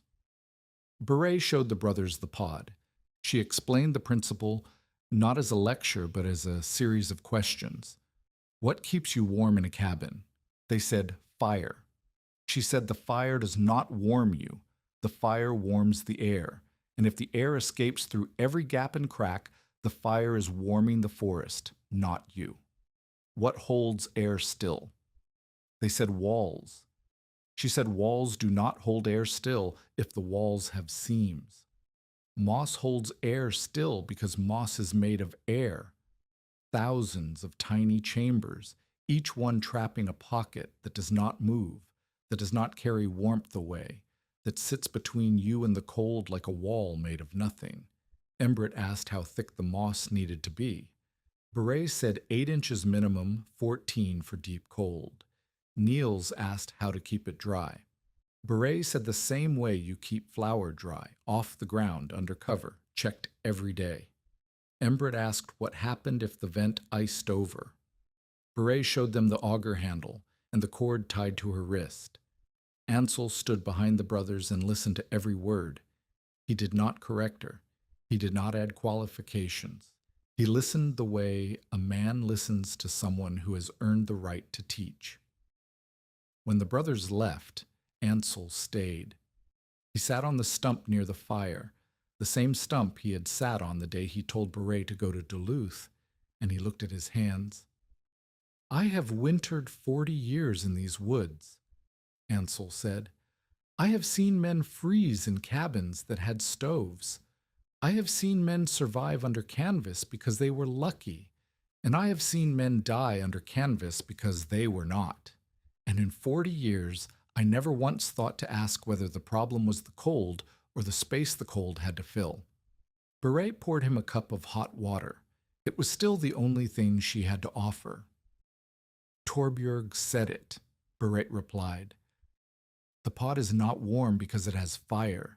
It is warm because it has no room for cold to wander. Ansel looked at her. The old woman is right, and I am an old man who has been measuring the wrong thing for 40 years. He drank the water. He left. But from that day forward, when young loggers asked Ansel Reed how to survive a sudden storm, he did not tell them to build a fire. He told them to find the smallest space they could, seal every gap, and let their bodies do the work that the forest could not undo. Merrick Bodine's reaction was not conversion, it was acceleration. The storm had accomplished what Merrick's pressure could not. It had proven that Beret could survive the winter on the claim. The filing was not abandoned. The widow was not dead. And the timber survey Merrick had promised to Halstead could not proceed while a living claimant occupied the land. Merrick came to the clearing on January 15th, 12 days after the storm. He came alone, on foot this time. The horse had thrown a shoe, and the walk had made him irritable in a way that sharpened his usual calculation into something closer to anger. The company has reviewed the accounts, he said. He held a ledger page, not the full book, but a copied sheet with figures written in his hand. Your husband's debt is now $31.40, interest at company rate since October. Beret looked at the number. The debt was $28.60 in October. Interest accrues. The company extended credit in good faith. The company extended credit to a dead man. Merrick's jaw tightened. The debt attaches to the claim. If you cannot pay it, the claim reverts. That is the company's position, and the county office will enforce it. Beret did not argue the number because she could not argue the number. She did not have $31. She did not have 6. The smoked ham shank skewer had brought was the closest thing to currency she had received since arriving, and ham shanks did not pay company debts. But she noticed something. The copied sheet Merrick held was written in fresh ink, dark and wet-looking, the way ink looks when it has been applied recently to paper that has already absorbed other ink beneath it. The original figures, if they existed, were not visible under Merrick's hand. She could not prove the number was wrong, but she filed the observation in the same place she filed moss sorting techniques and vent clearing schedules, in the part of her mind that kept information until it became useful. Merrick left with the same threat he always left with: sign or lose. But the balance of the threat had shifted. Before the storm, Merrick had been waiting for the cold to do his work. Now the cold had failed, and he would have to do it himself. That made him dangerous in a different way. Not patient, but urgent. Not confident, but cornered. Torbjörn came 3 times a week through January and into February. The visits had a pattern that neither woman acknowledged as routine, because acknowledging routine would have made it a dependency, and both women had survived too much to depend on anything they had not built themselves. Torbjörn arrived in the late morning, when the sun was high enough to warm the south-facing slope of the clearing. She carried her gathering basket, because the Labrador tea grew near the bog even in winter if you knew where the snow thinned. She stopped at the pod, checked the moss walls, tested a seam or two with the breath technique, and offered a correction or a suggestion so brief that it felt like an observation about the weather. Then they worked. In the first week after the storm, they sewed moss-filled sleeping pads. Torbjörn had brought a curved needle and heavy thread from her cabin, tools of her midwife's kit designed for closing wounds but equally useful for closing canvas, around 4 inches of packed sphagnum. They laid the pads on the cart bed, and the insulation beneath Beret's sleeping body doubled. The cold that had seeped through the wooden planks, subtle, persistent, the kind of cold that does not freeze you but drains you, stopped. In the second week, Torbjörn taught Beret to identify the density of moss by sound. She took 2 handfuls, one packed too tight, one at proper loft, and dropped them onto the cart bed from the same height. The tight one hit with a thud, like a dirt clod. The lofted one landed with a whisper, like a balled sock. "If it sounds like the ground, it is too heavy," Torbjörn said. "If it sounds like a blanket, it is right." In the third week, they argued. The argument was about the entrance plug. Beret wanted to add a second layer of moss, making the plug thicker and harder to push through. Torbjörn said a thicker plug was harder to remove from inside, and in an emergency Assam, fire, a shifting trunk, a berth that needed more space, seconds mattered more than degrees. "You are building against the cold," Torbjörn said. "But the cold is not the only thing that can kill you in a small space." "The cold is the thing that is trying to kill me right now." "Right now, yes, but you are building a shelter you will use for months. Plan for the thing you do not expect." Beret did not change the plug. Torbjörn did not mention it again, but the disagreement left a mark on their relationship that was not a wound but a boundary. The recognition that 2 women who respected each other could see the same problem and reach different conclusions, and that neither conclusion was wrong. The deeper bond came not from the teaching, but from the work that happened after the teaching was done. Torbjörn told Beret about her first husband, a fisherman who drowned on Lake Superior when she was 29. She told her about the second husband, a logger who drank until the drinking killed him, and how she had survived both losses by learning to do things that required her hands to move, because hands that moved could not clench into fists, and fists were what grief wanted. Beret told Torbjörn about Kittel, not the saint that widows were supposed to describe, but the actual man, impatient, funny, terrible with money, good with his hands, certain that every problem could be solved by moving to a place where the problem had not yet arrived. She told Torbjörn that she was angry at him for dying, and angrier at herself for being angry, and angriest of all at the country that had taken his body and presented her with a debt receipt as if death were an accounting error. Torbjörn listened without correcting the anger. She said, "The anger is fuel. Use it until it burns out, then replace it with something that lasts longer." "What lasts longer?" "Stubbornness. It burns slower." Torbjörn developed a cough in late February. It began as a rasp at the end of her sentences, a dry scrape that she dismissed by pressing her fist to her sternum and clearing her throat. By March, the cough was wet. By late March, it was deep enough to stop her walking on the ridge trail, bending her double against a spruce trunk while her chest heaved and her breath came in whistles. She still came to the clearing. She came less frequently, twice a week, then once. But she came, and each time she checked the pod seams and tested the moss walls and corrected something Beret had packed too loose or too tight, as if the maintenance of the shelter were an obligation she had accepted without signature. On the last day of March, Torbjörn arrived while Beret was nursing Eli. The baby had come on February 19th, a fast, hard labor in the pod, attended by Torbjörn and Sjur's older sister, a woman named Barbro who had come from the lower valley to help. Eli was healthy, loud, and red-faced, with a grip that surprised everyone who tested it.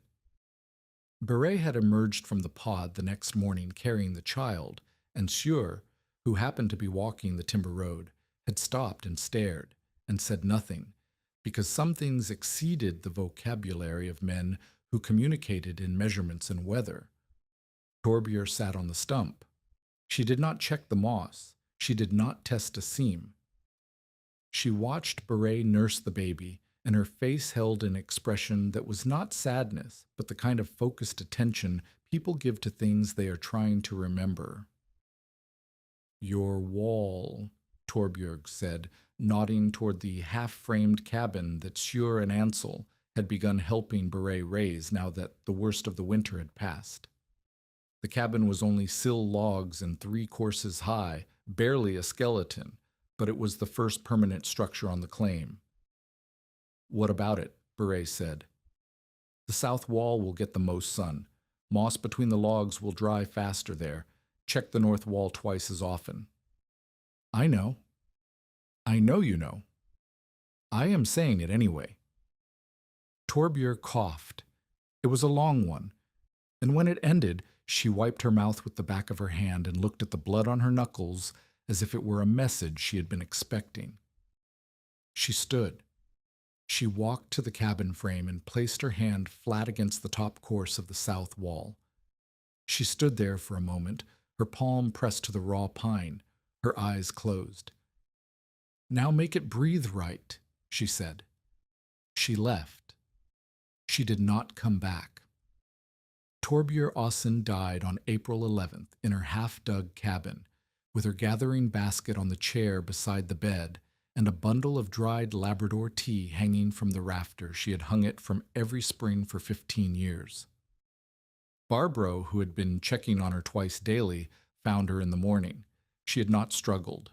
The cough had simply finished what it started, and the woman who had taught Beret to listen to moss and read air and pack a seam at blanket weight had gone quiet in the way that people go quiet when they have said what they came to say.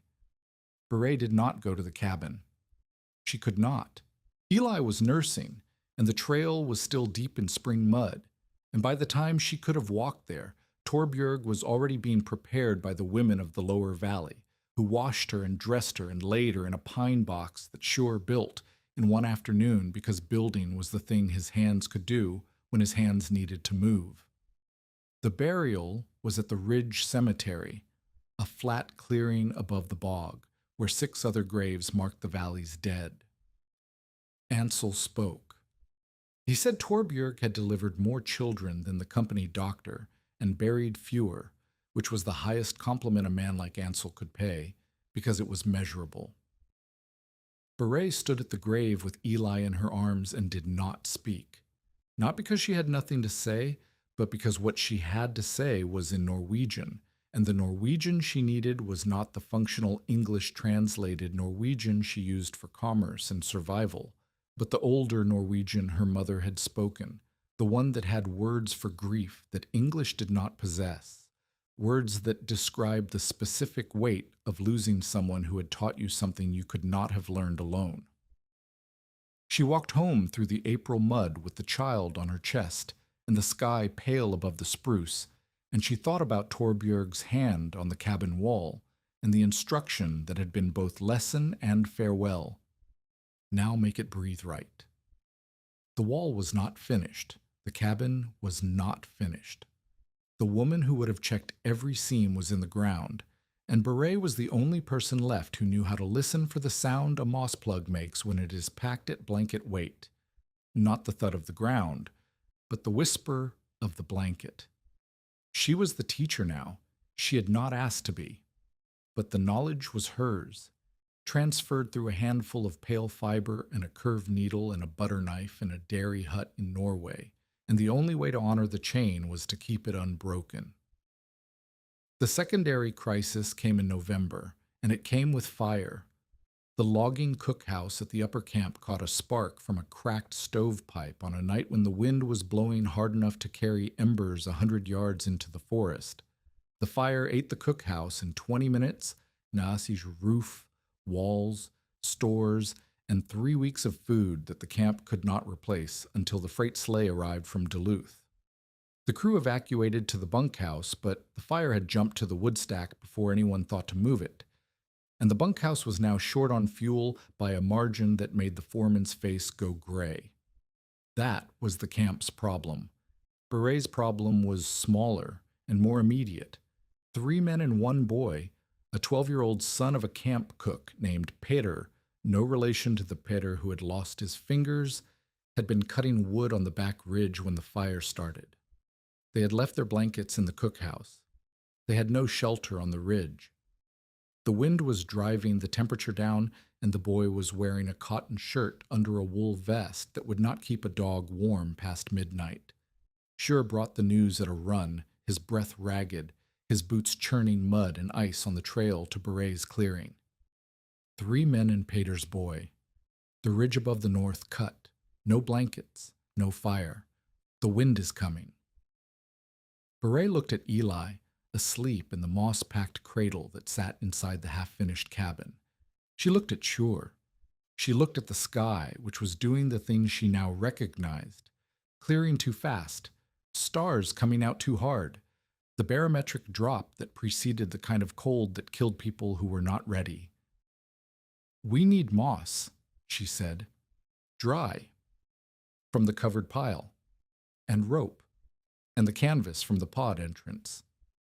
The pod is not big enough for 4. We are not building 1 pod. We are building 2. Sjur stared at her. Then he turned and ran for the moss pile. Kidao. They reached the ridge in 40 minutes, Beret carrying Eli in a sling against her chest because she could not leave a nursing infant in a cabin with no one to tend the fire. Ansel met them at the cut road, carrying an axe and a face that said he had already calculated the odds and found them unacceptable. The men and the boy were huddled behind a root plate, an upturned disk of earth and stone where a spruce had blown down years ago. It blocked the wind from one direction. The other 3 directions were open. The boy, Peter's son, was shaking so hard his teeth chattered in a rhythm Beret could hear from 10 feet away. "How long?" Beret asked Ansel. "Since mid-afternoon, 5 hours. The boy is worst. The men can last the night if we get them out of the wind. The boy cannot." Beret looked at the root plate. It was 8 feet across, leaning at an angle that created a concave shelter on its lee side, not unlike the space beneath the fallen pine, but shallower and wider. A second blowdown, a tamarack lay 20 feet away, its trunk resting on a boulder that created a crawl space of about 2 feet. 2 root plates, 2 crawl spaces, 2 pods. She worked the way Torbjörg had taught her, but faster, because speed was the currency, and Torbjörg was dead, and every decision about vent size and packing density and bedding thickness was Beret's alone. The first pod went against the spruce root plate. Sure, and one of the men cleared debris while Beret packed moss into the gaps between the earth disk and the ground. She used the canvas from the pod entrance as a windbreak, staking it to the root plate's edge with spruce poles. She packed moss behind the canvas, over the canvas, into every seam where air could enter. She left a vent, 1 thumb width, just as she had done in her own poddy, and tested it with her breath. The cloth scrap she carried in her coat pocket fluttered at the opening. Drawing. Good. The second pod went against the tamarack trunk. Ansel and the third man dragged spruce boughs to close the open sides while Beret packed moss between the boughs and the trunk. This pod was cruder, rougher, built in 15 minutes instead of 15 days. The moss layer was 6 inches instead of 12. The vent was a gap between 2 boughs that she could not seal precisely. It was not perfect.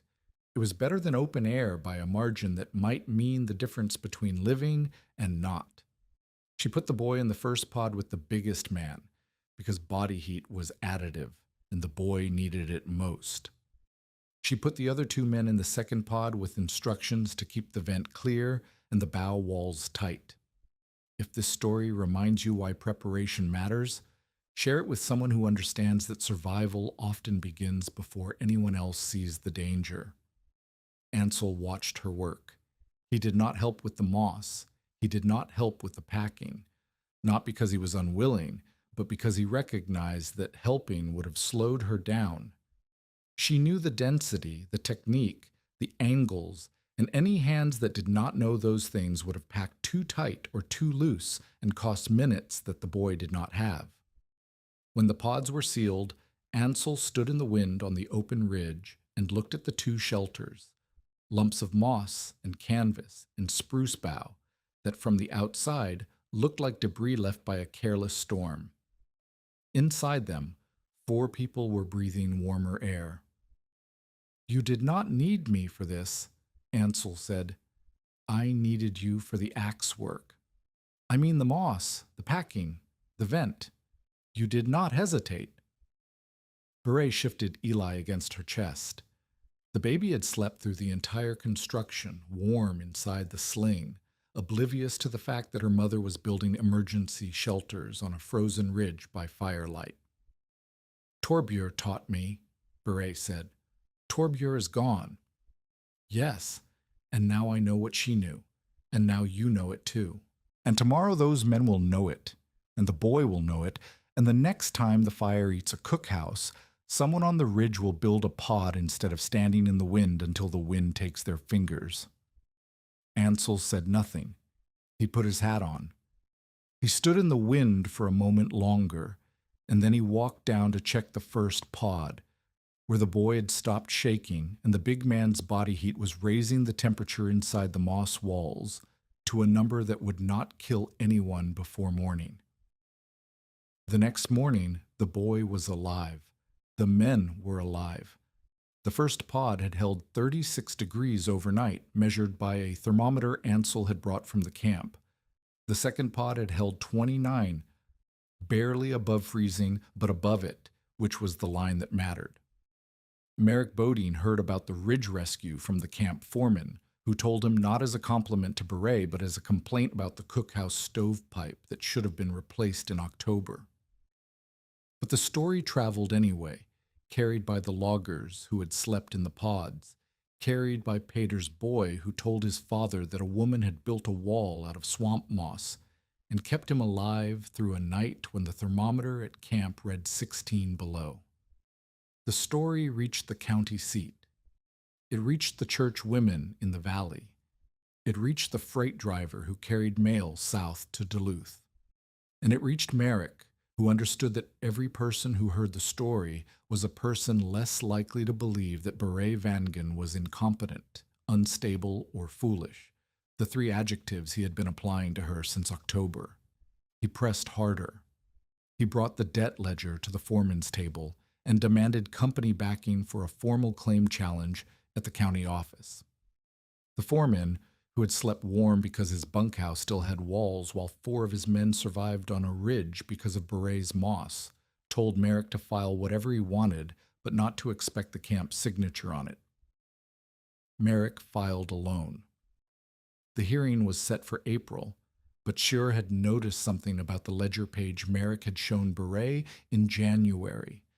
The fresh ink over older figures, the number that had grown from 2860 to 3140 without explanation. Schur mentioned it to Ansel. Ansel mentioned it to the foreman. The foreman mentioned it to the company clerk in Duluth, who pulled the original ledger and found that Kittel Vangen's account balanced at $22 owed, not 28 Basagi, and that the $6 discrepancy corresponded exactly to a commissary charge that had been added after Kittel's death, in handwriting that looked very much like Merrick Bodine's. The hearing was still months away. But the evidence was accumulating like moss on a seam, each piece small, each piece adding to a wall that Merrick could not see through. By the spring of 1888, Beret Vangen's clearing had become a place people walked to on purpose. They did not come because the clearing was convenient. It was 3 miles from the lower camp and 4 from the nearest settlement trail, through bog and ridge and spruce thicket that required boots and patience in equal measure. They came because the clearing was where the woman lived who knew how to make a wall out of air, and by April, the number of people who wanted to learn that trick had grown larger than the number who had laughed at it. The first teaching sessions were informal, women arriving with moss they had gathered themselves, asking Beret to check the quality. Most brought the wrong kind, brown bog peat, soaked through, useless for insulation, but fine for banking a drainage trench. Intermediate moss, damp enough to freeze, dangerous if packed into a sleeping wall. Beret sorted their handfuls the way Torbjörg had sorted hers. 2 fingers, not the palm, feeling for the rebound, and sent them back to the bog with instructions so specific that even the women who had never touched sphagnum before could not mistake what they were looking for. Pale, Beret told them. Dry. From the hummock tops where the sun reaches. Not the hollows, not the shade. If it bleeds when you squeeze, leave it. If it springs back, keep it. The women learned. They brought the right moss, and then Beret taught them how to use it. She developed 3 techniques through that spring, each one an adaptation of the pod principle for a different purpose. The first was bog moss sill sealing. This was what Christy Haugen had needed. Dry sphagnum packed into the gaps between cabin logs where shrinkage and settling had opened seams to the wind. The technique was simple but demanded precision. Pack at blanket weight, back with bark, test with a candle flame. Too tight, crush the air. Too loose, let the draft through.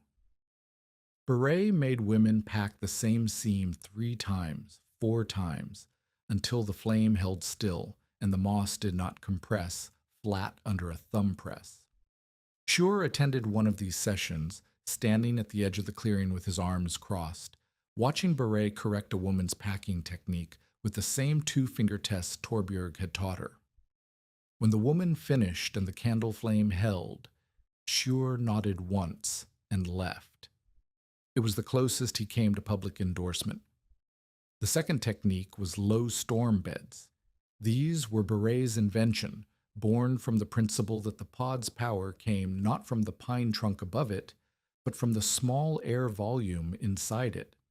A low storm bed was a shelf built inside a cabin, 18 inches off the floor, with moss-packed walls on 3 sides and a canvas curtain on the 4th.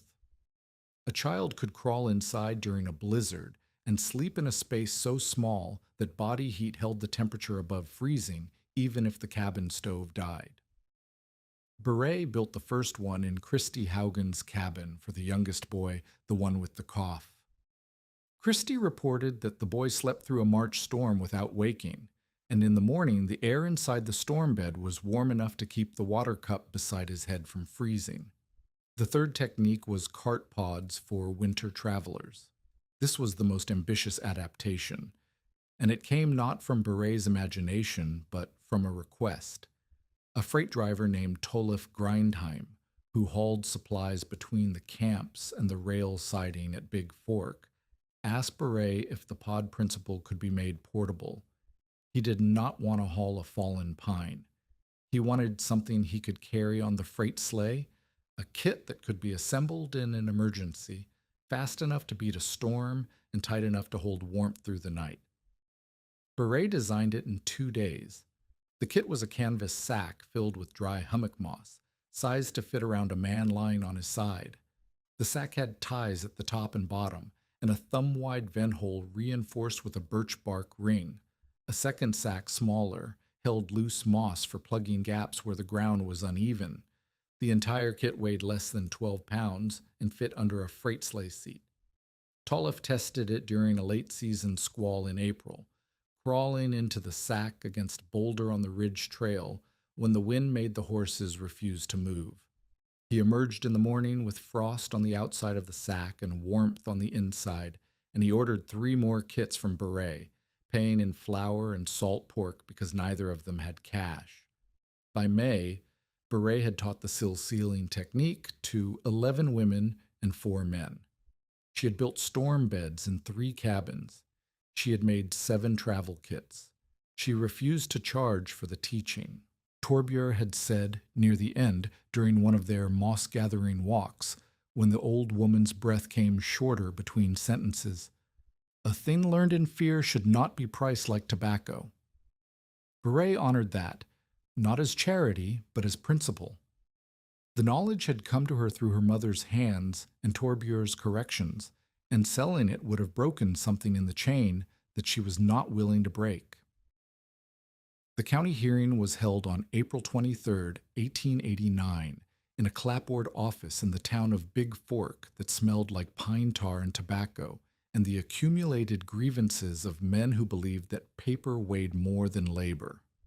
Merrick Bodine arrived with the debt ledger, the copied sheet, and a suit he had borrowed from the company clerk because his own clothes were camp clothes, and he wanted the county registrar to see a man of business, not a man of timber. He presented his case with the precision of a bookkeeper who trusted numbers the way preachers trusted scripture. Kittelvangen had died owing the company. The debt attached to the claim. The widow could not pay. The claim should revert. The registrar, a thin man named Holm, who had held the position for 7 years and had learned to distrust every number presented to him by men in borrowed suits, asked Merrick to produce the original ledger. Merrick produced it. Holm opened the book to Kittelvangen's page. He looked at the figures. He looked at the copied sheet Merrick had brought. He looked at the figures again. "The original ledger shows $22 owed," Holmes said. "That is the pre-interest balance." "The original ledger shows no interest calculation. The copied sheet shows $31.40. The difference is $9.80. Holmes set the copied sheet beside the ledger page. "Mr. Bodine, the original entry is in the camp clerk's hand. The additions are in a different hand. Your hand, as near as I can tell." Merrick's face did not change, but his hands did. They went flat on the table, pressing down as if the table might shift. Ansel Reed spoke next. He had come not as an advocate for Beret. He would not have used that word, and he would have resented anyone who applied it to him, but as a witness who had been on the claim during the winter and could testify to its occupation. He told the registrar that he had visited the claim in October and December, in January during the storm, and in February after the birth. He told the registrar that Beretvangen had been continuously present on the land since October of 1887 and had not abandoned it for a single day. Schur spoke next. He told the registrar that Merrick had offered Beret passage to Duluth in exchange for her signature on a claim transfer. He told the registrar that the offer had been made in front of witnesses, 2 loggers from the upper camp who were willing to confirm it. He told the registrar that Merrick had said in Schure's hearing that if Beret left the claim, he would count it abandoned. The registrar looked at Merrick. You offered passage in exchange for a signature on a transfer. I offered assistance to a woman in distress. You offered to remove a claimant from land you had an interest in clearing. Holm closed the ledger. The debt, as recorded in the company's own original book, is $22. The claim filing is valid. Mrs. Vangen has demonstrated continuous occupation. The challenge is dismissed. Merrick stood. He did not speak. He gathered the copied sheet and the borrowed suit, and the expression of a man who has just discovered that the table he was pressing down on was the one being pulled out from under him. He walked out of the county office and into the April mud. The camps learned about the altered ledger within a week. A bookkeeper who changes numbers is a bookkeeper no camp can trust, and trust was the only currency that mattered in a country where wages were paid in scrip and debts were recorded by hand. No foreman would hire Merrick. No company clerk would share a table with him. He left the valley in May, heading south toward Duluth on a freight sleigh, carrying a trunk and a reputation that would follow him like an odor wherever ledger books were kept. Beret did not watch him leave. She was on the claim, packing moss between the 6th and 7th course of the cabin wall, checking each seam with a candle flame the way Torbjörg had taught her, listening for the whisper that meant the air was right. Sjur Flatten's courtship was conducted in lumber. It began in the spring of 1888, when he arrived at the clearing with a cart, his own cart, both wheels sound, loaded with 16 straight pine logs that he said he had no use for because his cabin was already finished and the logs were taking up space in his yard.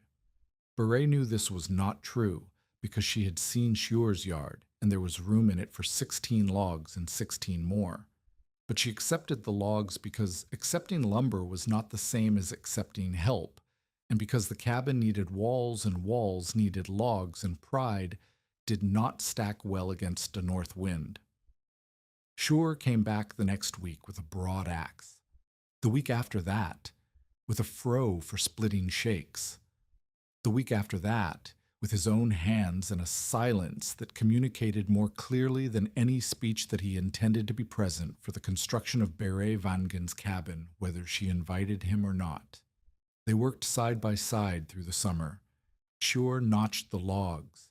Beret chinked the gaps with moss. Sjur split the roof shakes. Beret packed the ridge seam. They did not discuss what they were building beyond the structure itself, because discussing it would have required naming something that neither of them was ready to name. The cabin was finished in September of 1888. It was 16 by 14 feet, smaller than standard, but every seam was packed with dry sphagnum at blanket weight, and the candle test showed 0 drafts on every wall. Beret hung Ansel's thermometer inside and recorded the readings through the first cold snap of October. 48 degrees at floor level with a small fire, 61 at standing height. The cabin breathed the way Torbjörg had instructed, air moving slowly through the vent above the door, warmth held by the moss between the logs, cold stopped at the wall. Sjur proposed in October. He did it badly, which was the only way Sjur knew how to do anything that involved words instead of measurements. He stood in the clearing after a day of stacking firewood. Beret now had 4 cords, more than enough for a cabin this tight, and said that his cabin was a mile away and her cabin was here, and the distance between them was inefficient. Beret said no. She said it without anger and without explanation, because the explanation was private and the anger was not directed at Sjur. She had been Kittle's wife. Kittle had made every decision. Kittle had chosen the land. Kittle had chosen the route. Kittle had chosen the debt. Kittle had died and left her holding the consequences of every choice she had not been allowed to make. She would not trade one man's decisions for another man's, no matter how well the second man notched a log. Sure left.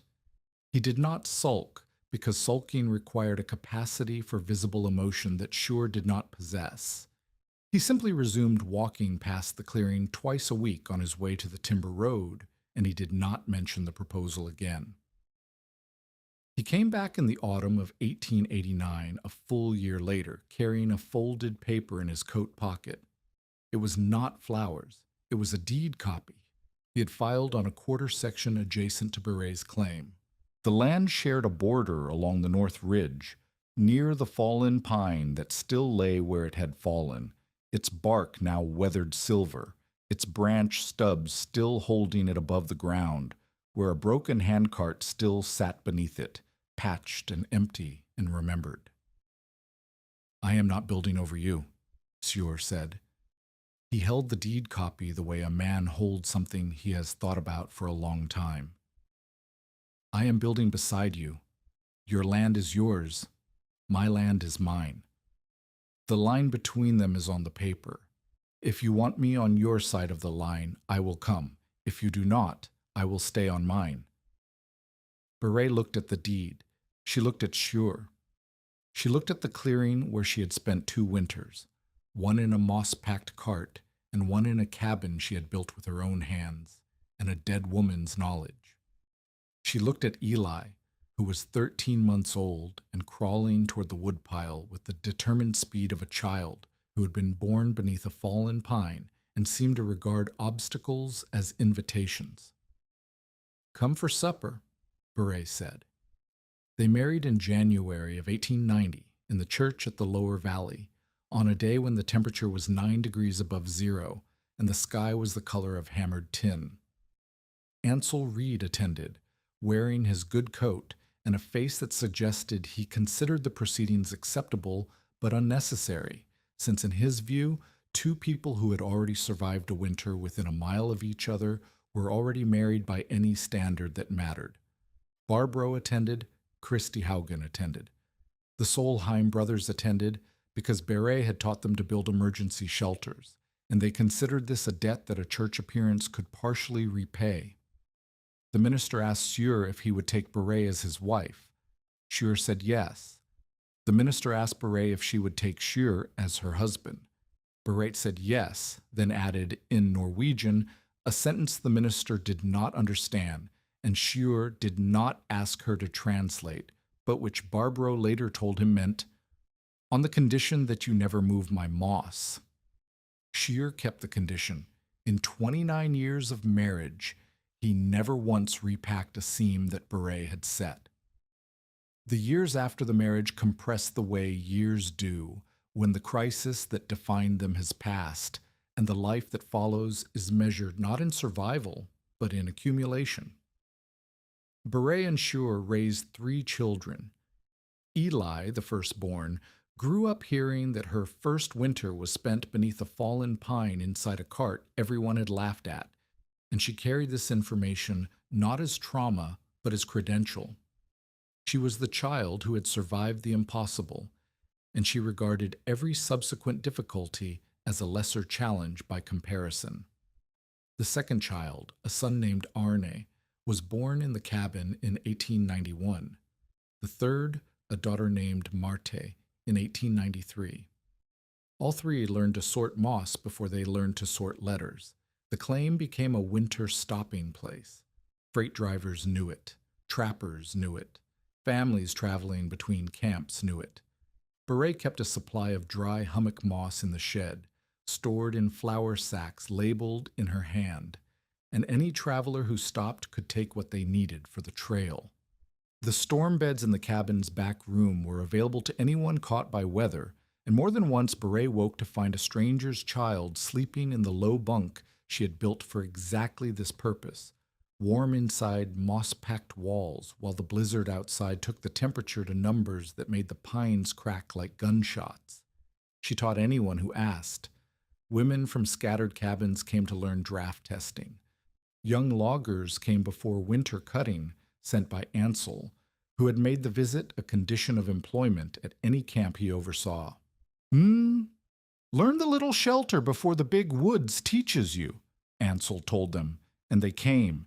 And Beret showed them the two-finger test and the candle flame and the sound a properly packed seam makes when you drop it from 6 inches. Not the thud of the ground, but the whisper of the blanket. Beret never became famous beyond the county. No newspaper carried her name. No government report mentioned her method. The knowledge spread the way useful knowledge has always spread among people who live close to the weather, hand to hand, seam to seam, one woman showing another woman how to press moss into a crack with a butter knife until the draft stops walking. By the time the valley's biggest pines were gone, cut, driven, milled, and shipped south to build the cities that would forget where the lumber came from, at least 30 families had used Beret's moss-packing lessons in cabins, sleigh kits, trap-lined shelters, or storm beds. No one called it an invention. They called it doing it Beret's way. Ansel Reed died in 1903 in his cabin 3 miles south with a thermometer on the wall and a flour sack labeled "Dry Moss, Do Not Wet" hanging from a nail beside the door. He was 73. He had spent the last 15 years of his life telling young men that the measure of a shelter was not its size, but its silence, and that a woman named Beret Vangen had taught him this by building the smallest warm room he had ever entered out of materials he had spent 40 years walking past without seeing. Beret Vangen died in 1921 on the same claim she had been pressured to abandon 33 years earlier. She was 56. The white pine frontier had passed into memory by then, the great trees cut and gone, the rivers cleared of log jams, the camps dismantled or converted to farms. The bog east of the clearing still held sphagnum on its hummock tops, pale and springy, though no one gathered it for insulation anymore because the new houses had milled lumber and tar paper and the kind of walls that did not need a woman's hands to make them breathe. Eli was there when Beret died. She was 33, married, living on the adjacent quarter section that Shure had filed. She held her mother's hand and listened to the breathing slow, and she thought about a story she had been told so many times it had become part of her own memory. A fallen pine, a broken cart, a night when the mercury read 75 degrees inside a space the size of a coffin, while the world outside dropped to 20 below. The old handcart still sat beneath the shed eaves, one wheel patched, the other still showing the crack from the root that had split the axle on an October afternoon in 1887. Beret had never moved it. She had never repaired it fully. She had never used it as a cart again. It sat where it sat, weathered and warped, and anyone who asked about it received the same answer. That is the cart that carried me through January. Sleet on wood, a broken wheel, a pine trunk too heavy for any woman to lift, the temperature 20 degrees below zero and falling, a bookkeeper smiling, a deputy folding a paper, a community shaking its head at a woman crawling beneath a dead tree with a handful of pale moss, and no reason anyone could see to believe she would live to see the spring.